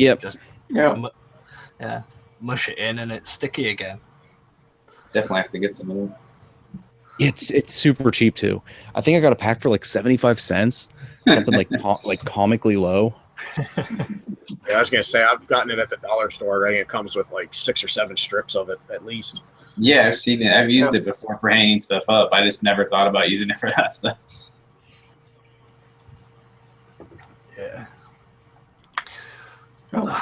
It's, But I got it because people recommend using it for like masking for airbrushing. Like if there's a place you don't want to get paint on, you can actually lay blue tack over that and airbrush around it, and then just like peel it back off, and it won't pull paint off. yeah, that's what I was just saying. But they can, Yeah. I didn't mean to like reiterate. yeah, it's But that's why I got it in the first place. yeah. It's super handy. And you can leave it on the model as well. If you like paint something, you mask it off, you can leave it there and come back to it like a week later and it won't have budged. I accidentally poked my water bottle the other day with my hobby knife, and I put a piece of blue tack on there because it was leaking all over the place. Life hacks. It's amazing. Have you tried it on your fingers when you cut them? No. Super That's glue. that's still super glue only. Yeah. Super glue, man. I've done it so many times. I took the tip of my thumb off with a mandolin cutting bananas. I seriously have some right here. I didn't even. I just remembered that I have some sitting on my desk. Who's the pack? I don't so I'm know gonna if put you that guys over there. caught the stream, Nilla, the other day. The comments were, okay, have the ambulance on standby for this one. That's when you were playing with your, well, that's the conductivity playing with the arc. Oh, that little. little. I shouldn't be doing that kind of thing on stream. I'm advocating bad things. It's entertainment. the ray box of death and destruction that you pulled out. Yeah, man. I actually, within the hour of ending that stream, I actually called someone to see if I could find a bigger flyback, like a transformer, and I have one coming. So, oh boy. I'm not sure. Someone said something about a microwave. Yes, that's actually what I have coming. Yeah. Somebody has they don't know what it is, but it's about a 22-pound transformer that I'm going to mess with. How dangerous are the small ones? And if it is what I think it is, you know, is it have they got like a twist handle that can activate them, sort of thing? Twist motor on the top generates a lot of electric. I've seen those, but I don't think that's what I have coming. No. Because like the one that I had on stream the other day, I don't think that would kill you. I don't think that's not a sentence you want to hear. I don't think it would kill you. It would just hurt really bad. It's just gonna make you wish it killed you. That's why I said like I should have gave my address out before that and be like, if I fall off this chair, everybody be ready. Yeah. No, because when I was in school, one of my friends brought something in, and it was cool, and it had sort of like I'd say almost like a wing nut on top, and if you gave it enough force when you spun it, it obviously generated something inside, and would shock you from the 2 prongs on the outside, and yeah. We never sort of knew what it was. He just brought it into school and started shocking people with it. Well, there's things called they're like det boxes, DET, like detonation boxes for detonating explosives without having to have any like external equipment, like blasting caps and stuff. It might have been one of those because you basically pull this like lever out and twist it, and then you can like jam it in, and it's enough to generate like a bit of charge to like ignite detonation caps for doing like blasting and stuff. I wonder if it's like the sparkers in like grill lighters and stuff. Not the handheld grill lighters, but the ones that are built into a grill where you just push the button. It's like a giant one. There's a lot of those are just a little plastic block in there that the friction creates enough static to light it. Crazy. But yeah, now they use like digital ones that have battery operators and stuff. But yeah, back in the day, probably in like the 50s and 60s, they used to use those mechanical ones to detonate explosives and stuff. when they were blasting rocks and crap like that. That's no fun these days. You get a box with a big button on it, and you push the button when the time comes. Yeah, it was like like Wile E. Coyote used to use one of those. Dude, Wile E. Coyote. Have you seen the new animation that they've done? The 3-minute animation of Wile E. Coyote. It was wonderful. Yeah, modern day technology. The stuff that's supposed to be too violent for kids, but still like totally awesome. Yeah. Yeah, the good cartoons. Yep. Yeah, dude. No, it looked sweet. I only saw like a news story on it, so I saw like a 10-second clip of it. No, but it looked great from what I saw. They've got the whole 3 minutes up, and it is everything that you'd want, and you know, it's just Wile E. Coyote, and they've done it supreme justice.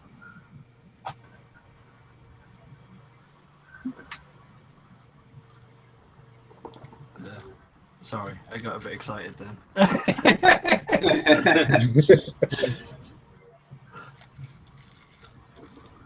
Heather asked where my pink filament was. I only have, like, there's a little bit on the center of the spinner. I only have, like, this purplish pink. I don't have, like, a full-on pink.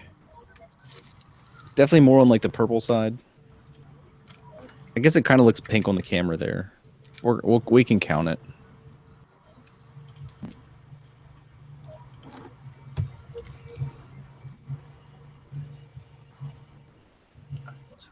Sorry, now I'm looking up Wile E. Coyote because I didn't see this video. Yeah, I just pulled it up too. The link in the chat. If you got it, Travis, I was still looking for it. Yeah, I found it. Yeah, because it's done like completely in the spirit of the original, but with like modern technology. Yeah, Wile E. Coyote gets his shit fucked up. Big time. Well, if you're into gaming, my son just started being a dungeon master for D&D, and I pointed him to a box of D&D. I think it was called the White Dragon magazine from vanilla D&D, and they have the complete specs for all the Looney Tune characters in one of those magazines. So he's enjoying that right now. Nice.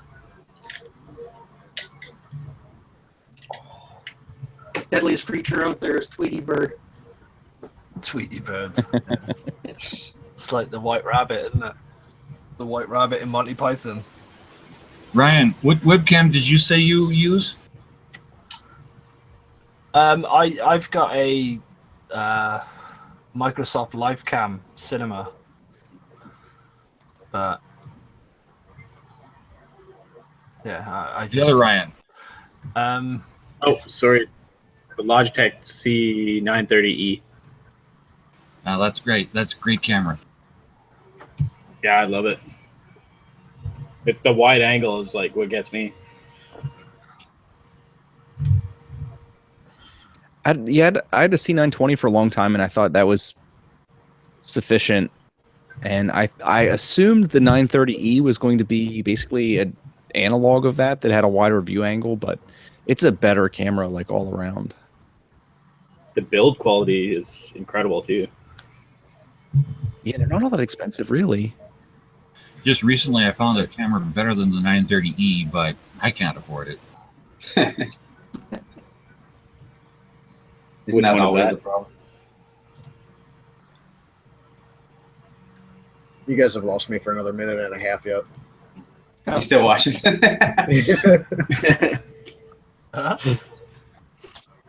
Oh, I so miss this stuff. Wile E. Coyote, Roadrunner. Yeah. Yeah, I hope they do more because that one was wonderful. I grew up in the like sort of with an older brother, so I watched all those cartoons when I was really too young. I was so disappointed when my kids were young and we'd go see those cartoons and they've got all the violence edited out. Wait a minute.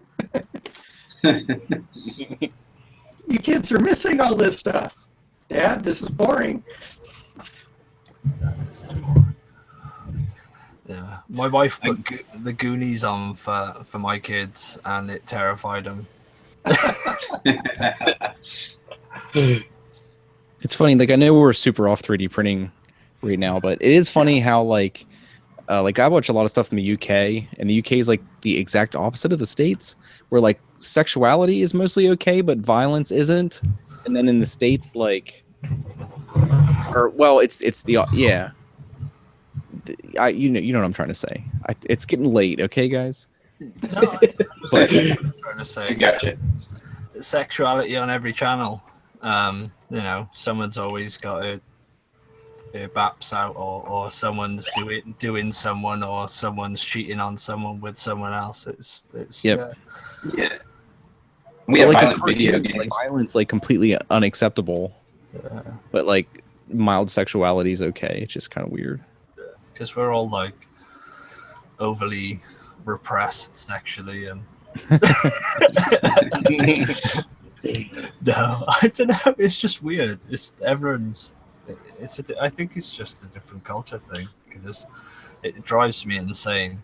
Like the kids' clothes fashion in the UK. I'm not sure what it's like over in the States, but you know, you go into the local clothes shop and look through, and they're all like short skirts and belly tops for 7-8-year-old girls. It's like, it's ridiculous. It's pretty much the same here. Yeah, it's silly business. Kids need to be kids. I agree. They need to be sitting home with their fathers 3D printing stuff. Fact.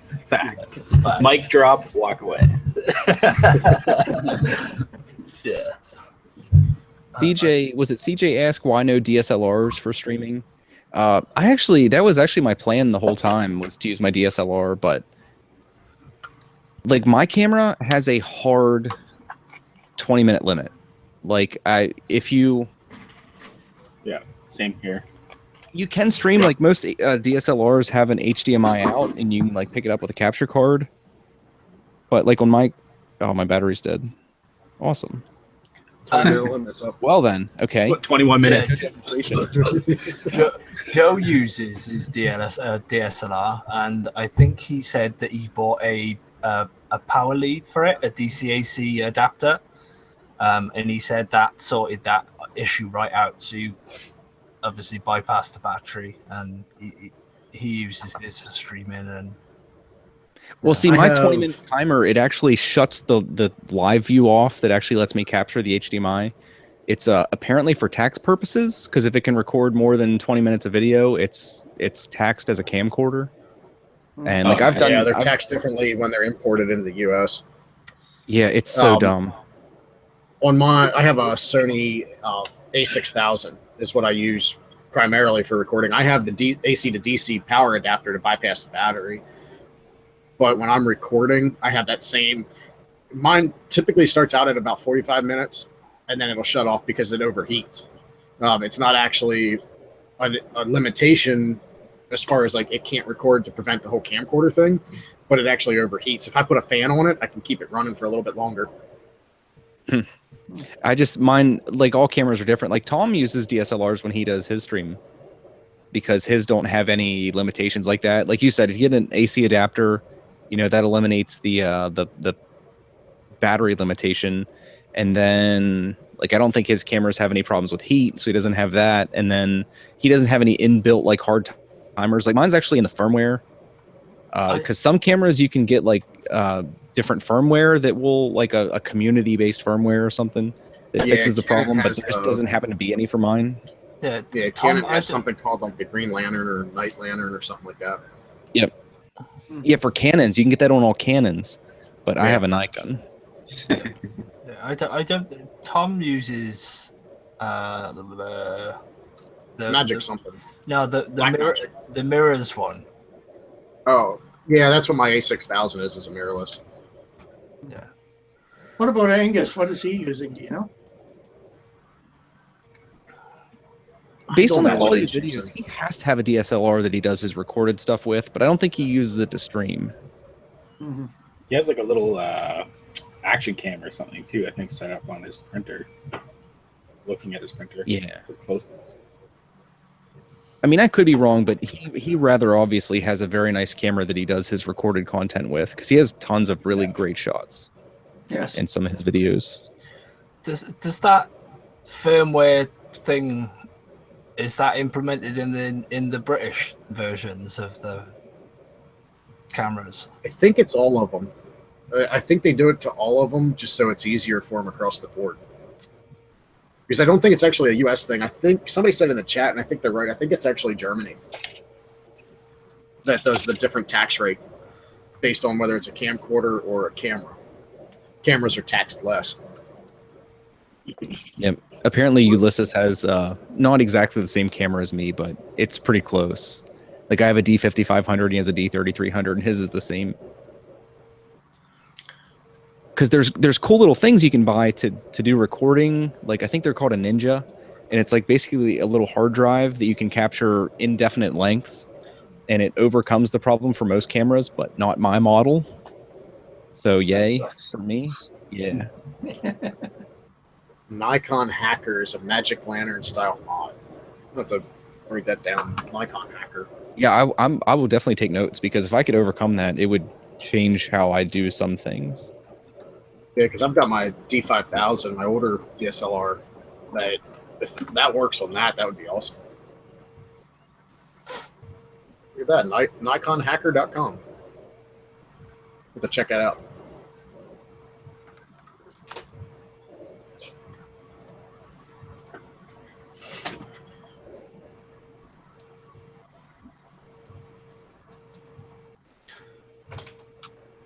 Yeah. So, has anyone got any projects or anything that they wanted to talk about? I can show you guys my project that I'm about to release right now. In a couple weeks from now. Talk about the one that you can't talk about. Yeah, I'll talk about it. No, this one right here is my. That's the first public viewing of that right there. This is for Boogie 2988. I don't know if you guys know who that is. Yeah, that was Shield was printed in probably like 30 different pieces.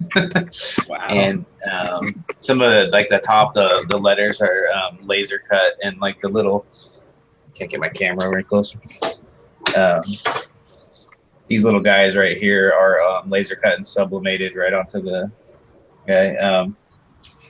Painted right here. Yeah, all these pieces were like individual sections, and I had to piece them all together and stand it. And all the that. styling of the characters looks like Family Guy. Yeah. Yeah, I was going to say that. So awesome. No, Boogie. I'll take one of those after Sonic. Yeah. I don't know if all you guys have seen my Sonic that I did. This was me and Chaos Cortex. Yeah, it turned out so good. Yeah, that's like crazy good, man. Yeah. Yeah, Garrett and Chelsea did the Sonic, and I did all the logo and all that. So it looks incredible. Comes up. Dude, will Boogie be the biggest YouTuber you've done something for now? Like I know he's freaking huge. Yes, he is. Before that was Cinemassacre. They're at like 2.5 million, and they were the first ones that I worked with. But Boogie's, he's the biggest one I've done so far. Because that is cool though. They're both channels I've watched for a long time, especially Cinemassacre. I've watched them since they were, since like way back. Yes, I've been watching Cinemassacre. They're like one of the earliest channels that I started watching on YouTube. Yeah, Travis Heather said you need to hit F5. Oh, is my thing messed up? Okay. Yeah.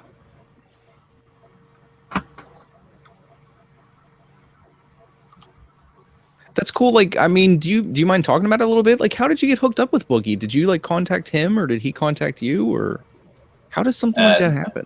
Is my audio better? Yeah, you're good now. Okay. Yeah. Did you say how I got a hold of Boogie? Yeah, I mean, you don't have to talk about it. I don't know how you are with that it's stuff. not that big of a deal. Like, this is far into a stream, and I haven't released a lot of information about it. But basically, I went to VidCon last night, and I worked with Dame Drops. So it's kind of been a chain reaction since Cinemassacre. Like, people knowing other people.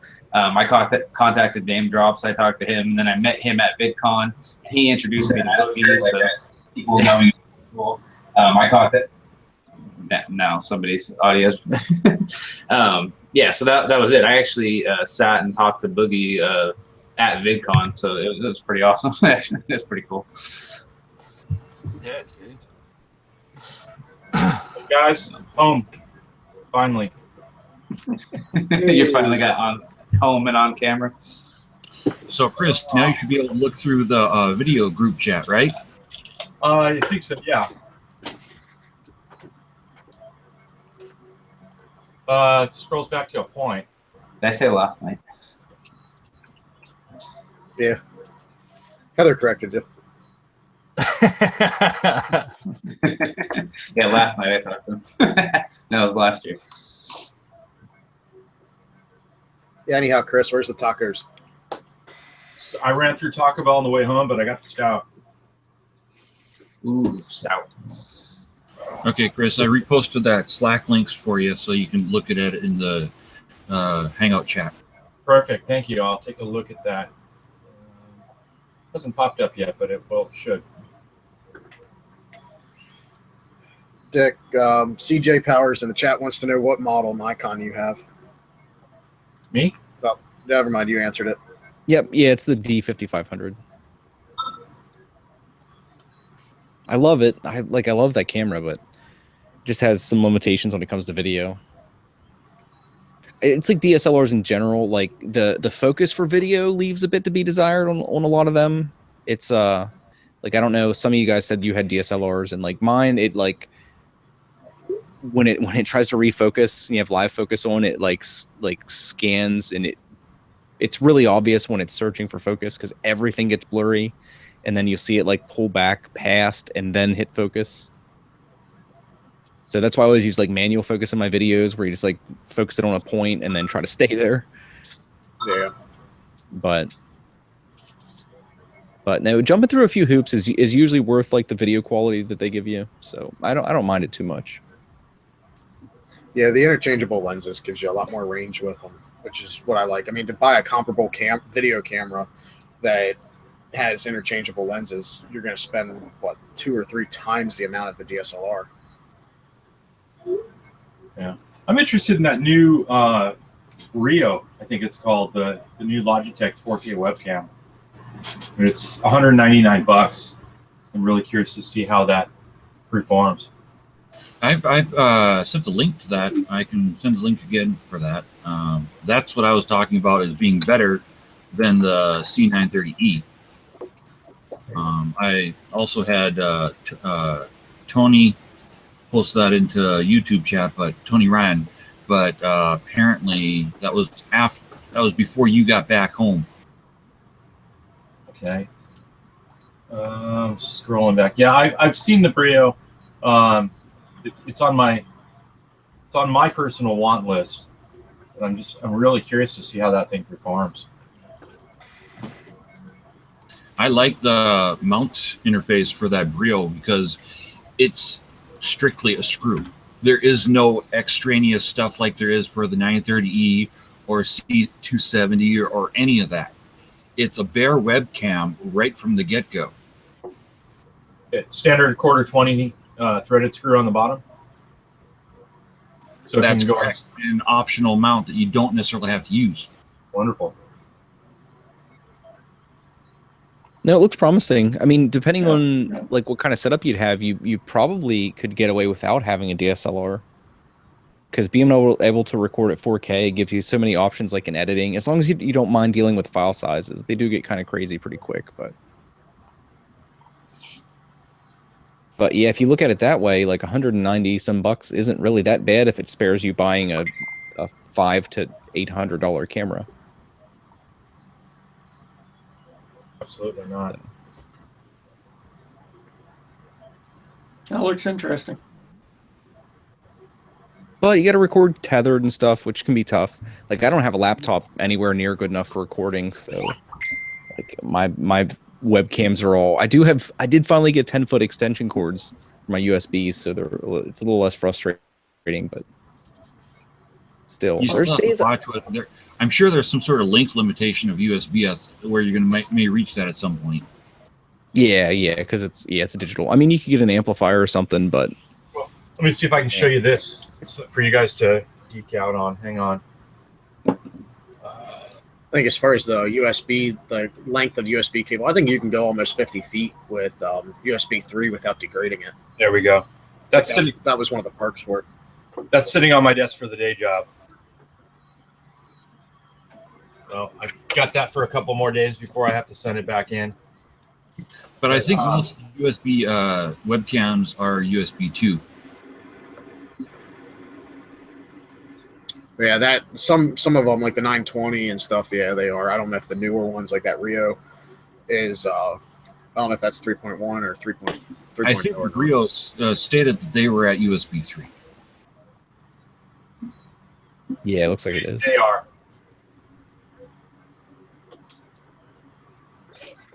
That'd be nice.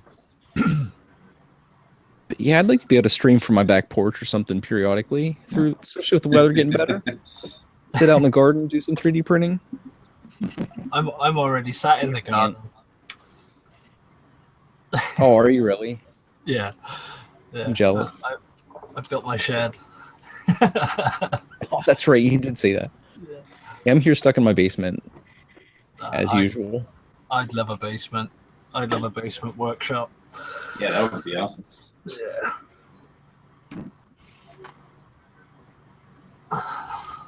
They just don't build them. We get too much rain. Looks like the Brio is also a USB Type-C.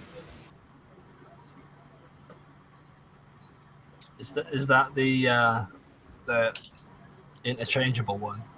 Yeah, that's the new interchangeable one where you can put it upside down or left or right or whatever. It doesn't matter. Yeah, it doesn't. Yeah, USB-C is so much nicer than micro USB was. It's okay because it'll still take you 3 tries to get a USB in.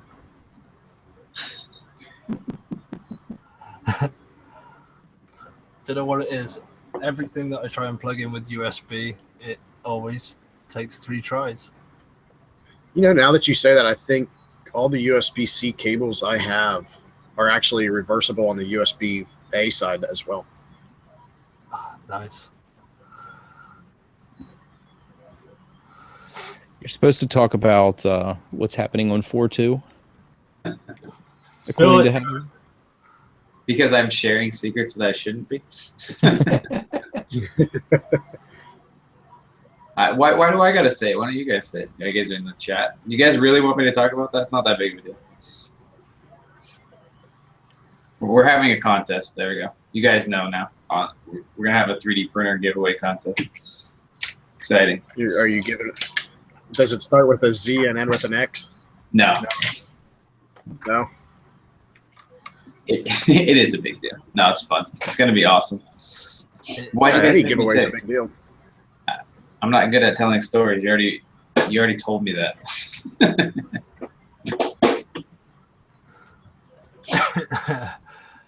It is that big of a deal. Spill, Heather. Spill. Yeah. Like people, some people were saying earlier about the companies not sending out printers to be, reviewed, and it could only be a bad sign. But I don't think that I've seen anyone review the MakerBot. I've not heard anyone. I don't even know if I know a channel that's got a MakerBot. Hardware 3D printing in Fargo, North Dakota has a MakerBot a lot. Yeah. I just noticed a little bit ago somebody asked for the link to the Facebook 3D printing group, and I posted it in the chat. I realized that used to be the MakerBot group, and it was renamed to the 3D printing group. That's right. Crazy. It's kind of like Sorry, the new useless version information. Sorry, where Maker people use that is like a generalized 3D printing like repository. I almost said suppository. That's something different. Because that was what was Thingiverse before? That's what still is technically. That's not MakerBot, is it?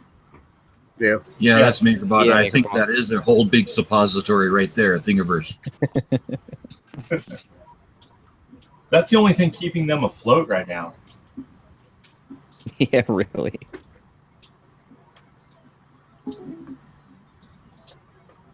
I mean, think of the traffic that site gets. It is kind of crazy. This is why all my designs are specifically on Tinkercad. Well, I think there were rumors before about Thingiverse maybe kind of not being a thing anymore. I guess I shouldn't have said that. I don't remember where that came from exactly, but I remember rumors floating around a few months ago about something maybe changing on Thingiverse or Thingiverse going away or being renamed something else.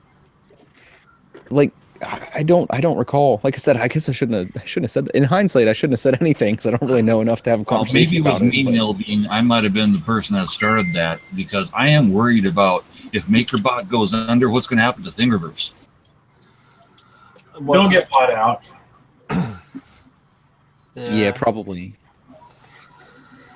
We'll see. We'll see. Yeah, what but in happens. order for MakerBot to go under, though, doesn't 3D Systems have to go under? Stratasys. Yeah. Stratasys. Not necessarily. It depends. Even though they own them, if MakerBot is still its own independent company that is just owned by the larger company, MakerBot can go away. And Stratasys can remain and be strong.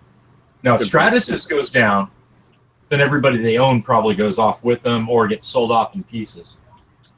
And this is another thing I'm worried about is if Stratasys ever intends to kill MakerBot entirely. Yeah, well, if they kill MakerBot, I think one of the other companies in the community will take on Thingiverse or buy it out and use it, rebrand it. Yeah, since there's such like an obvious niche for that, there like somebody will fill that void, I would imagine. Yeah, The day MakerBot goes under, I think is the day that a lot of people had to throw a big party. Yeah, it's just one of those, like, because the thing that I worry about with Thingiverse and My Mini Factory, and you see so many people trying to do their best to stick within the licensing and be generally decent about it, but then you've got like little websites and things setting up and selling people's prints, and there was one today that was selling Simone's prints and Carmelo's prints, and selling the STLs to them, not even doing the work to print it out. Yeah, and that's what I mean. The thing that like sort of worries me from my side of it is being a designer. I enjoy doing the fan art and I enjoy putting out things, and I bet Travis will attest to working on the Sonic with Garrett. What if someone decides that they're going to go out and take the creation that you made and market it and try and make a bit of money, and Sega get involved and someone gets sued, is it going to be the end of sort of Thingiverse? Will they just start hitting people with lawsuits and cease and desists and things like that? It seems like a about that possibility. we had talked about that a little bit on the second community stream about doing things like fan art. Like I did my Shore Trooper helmet, Ryan doing like Poppy, or Tesso did Pinky and the Brain and stuff. Kind of the thought there is that a lot of those companies probably look at what we're doing as fan art. But yeah, once you start to sell it, like I kind of can't believe you see as many of like the Star Wars props on Thingiverse, Etsy and stuff like that. I kind of can't believe there's as many as there are. Yeah, it's with something like Star Wars. I mean, it's a completely different thing there. because Star Wars sort of it's that whole maker community, and they sort of invite that maker community where people create their own props and create their own lightsabers and things like that, or sorry, light swords, laser swords. Yeah, so it's I think it's one of those. There's an allowance that can be made for certain things. Well, I guess that's why it's kind of scary, because it's totally each company's prerogative if they want to cause trouble. Like, I don't know if any of you guys have seen me complain about it before, but Nintendo is notorious for that. Like, even derived works from any of their IP, there's a good chance they'll give you a hard time about it. Yeah, for sure. The other side of Like, it, I had a 4-hour stream one time where I was just like hanging out with people and playing some like old NES games on stream. I played Mario 2 for 14 minutes, and they monetized my entire 4-hour stream because of that. But the one thing to think about for the video game companies, though, especially for like Nintendo, a lot of their characters in their games aren't actually owned by Nintendo. They're owned by a third-party company that they pay to write the game for them or to produce the game for them. But my wife used to work in the video game industry, and that's she worked at a U.S. game company that localized games that were brought in from Japan. So they were put out in the U.S. under the name of the company that localized them, under license of the company that they brought them in from Japan on. And a lot of the Nintendo games are the same way. They're produced by third-party game houses. So that might be why they get a little bit touchier on using their logos, because they're not actually their logos. They're licensing them from somebody else down the stream. Yeah, that could be, but like Mario 2, that game's 30 years old, and it's unequivocally Nintendo's IP, and they still give people a hard time about it. It's kind of crazy. But then there's things like 3D games where people are ripping assets directly and putting the files on Thingiverse and stuff. So it could be the case that there have already been problems and we just never know about it, because it kind of happens behind the scenes and stuff just gets pulled down without much of anything being said about it. Kind of like YouTube. Yeah, I'd imagine most of things happen on designers, YouTube sometimes. Most of the designers that are doing these, like you said, the direct rips out of games and stuff from the 3D renders, they probably don't have the money to try to fight it. If they do get a cease and desist, the only thing that happens is you notice, hey, the model disappeared if you were following that model. We were talking about who owns Thingiverse still. MakerBot owns it, and Brief Pettis still runs it.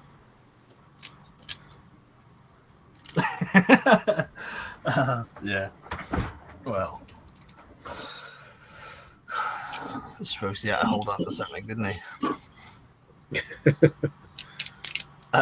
Yeah, I don't know. It's one of those funny things, because like with the 3D model ripping from games, like Fallout, the same thing again. It's a big maker community, and they they let some guy pay for their pre-order edition because he sent them a crap ton of bottle caps, and that's the type of team that they got working on it. So if models and selling them, yeah, I can see him getting a bit annoyed, but just ripping them from the game just to print and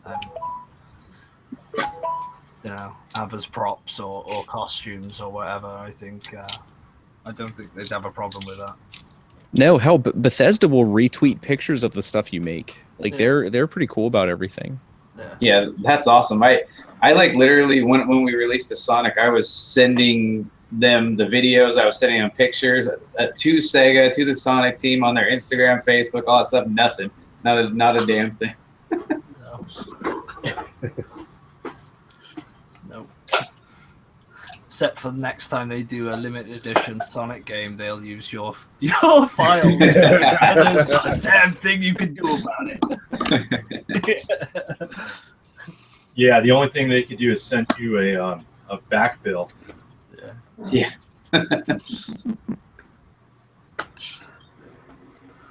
Advertising policy.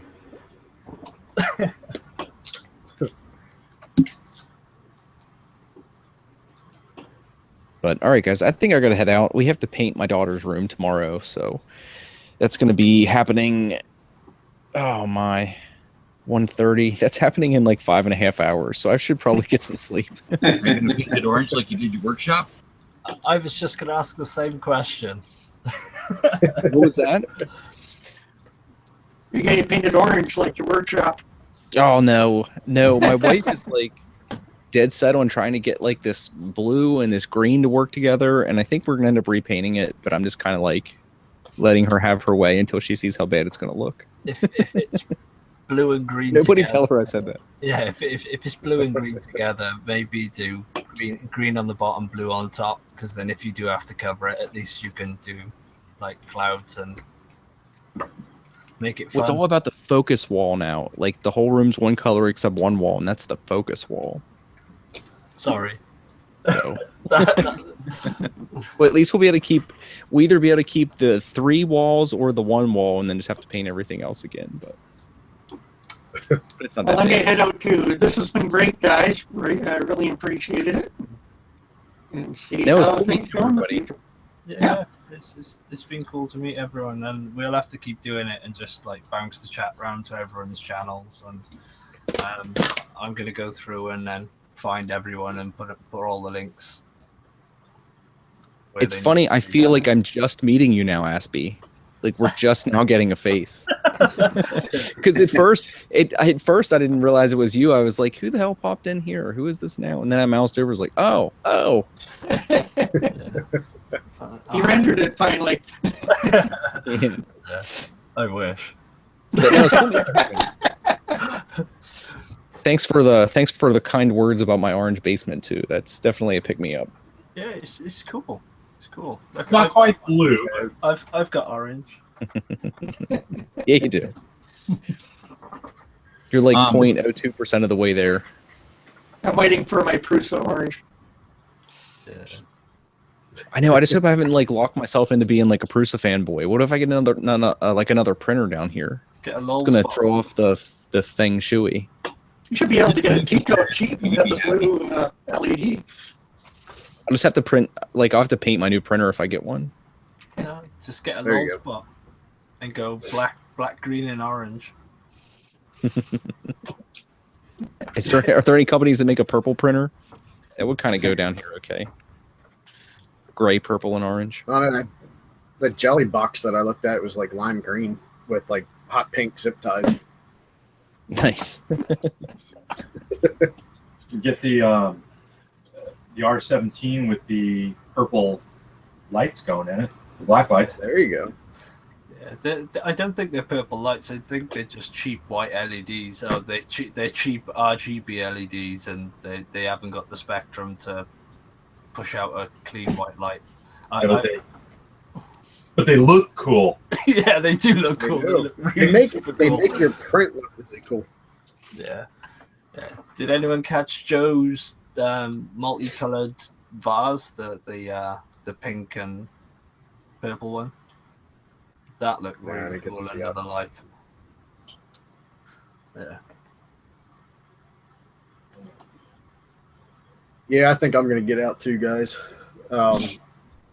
It's great streaming with everybody.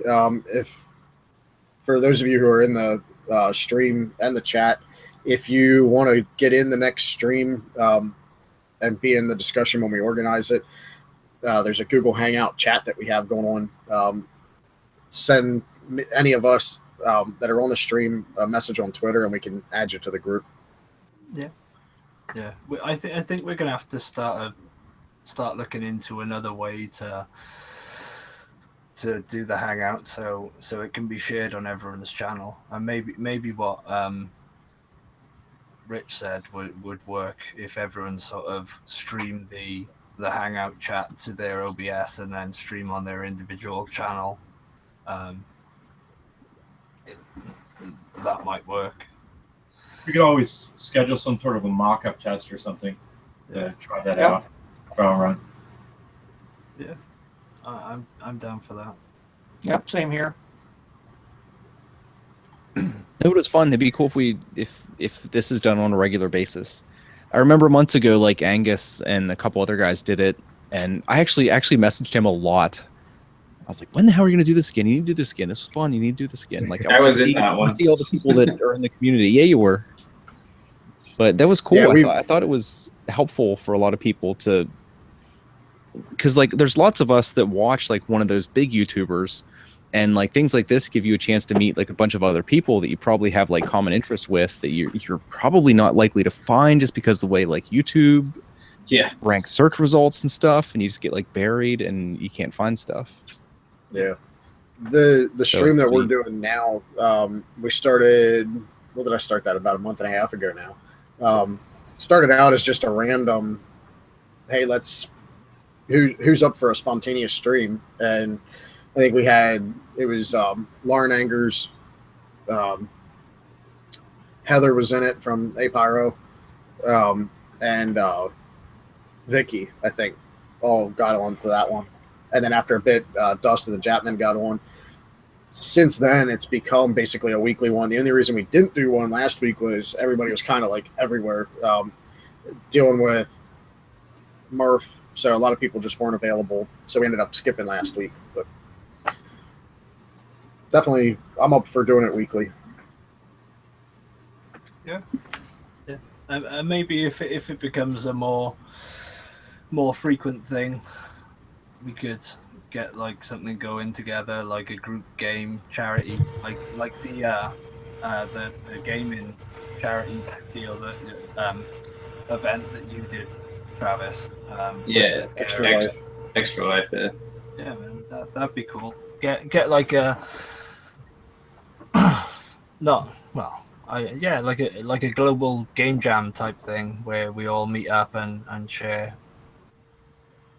project or whatever. I need to drop back out too. I'm getting paged to do my chores after getting home so late here. My wife is calling. Did you get into the hang Slack? Okay. I did, yes, thank you. Well, I grabbed the link. I haven't jumped into it yet, but I did grab the link and made a note of it. Cool. But now I'll leave you guys. All right, guys, I'm gonna head out. Yeah, I'll see you. Yeah, well, if everyone's gonna head out, I'll end it because it's 6:45 in the morning. I'll go in and make the kids breakfast. Brian, I did put my email address in the Hangout chat so that if you want to send me a invite for the Google Hangout, I'm welcome. I'll add it to my contacts so I can send it out next time and yeah, I'll get that sorted out. Nice meeting you guys. Yeah. Yeah, thanks again. Thanks for inviting me. I really do appreciate it. Always welcome. Always welcome. Absolutely. Same goes for everyone. Yeah.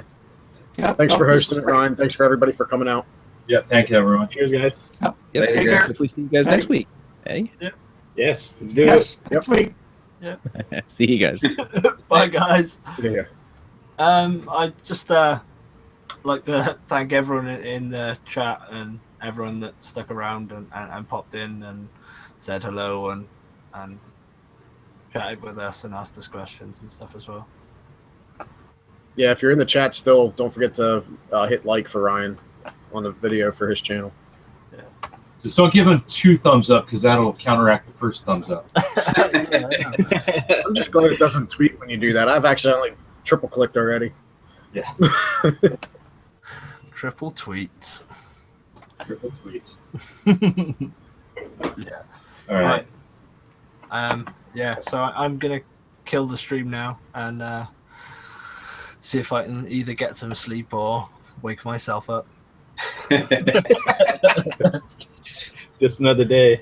Yeah, it's just another day in the office. Or just sit here and get involved in the ZBrush project to distract myself from falling asleep. Nice. Yeah. It was nice to meet you all and chat with you again. And yeah. More streaming time. More streaming time for everyone. All right. Later, guys. See you guys. Cheers, guys. Thank Have a you, good night. everyone. Good night. Night.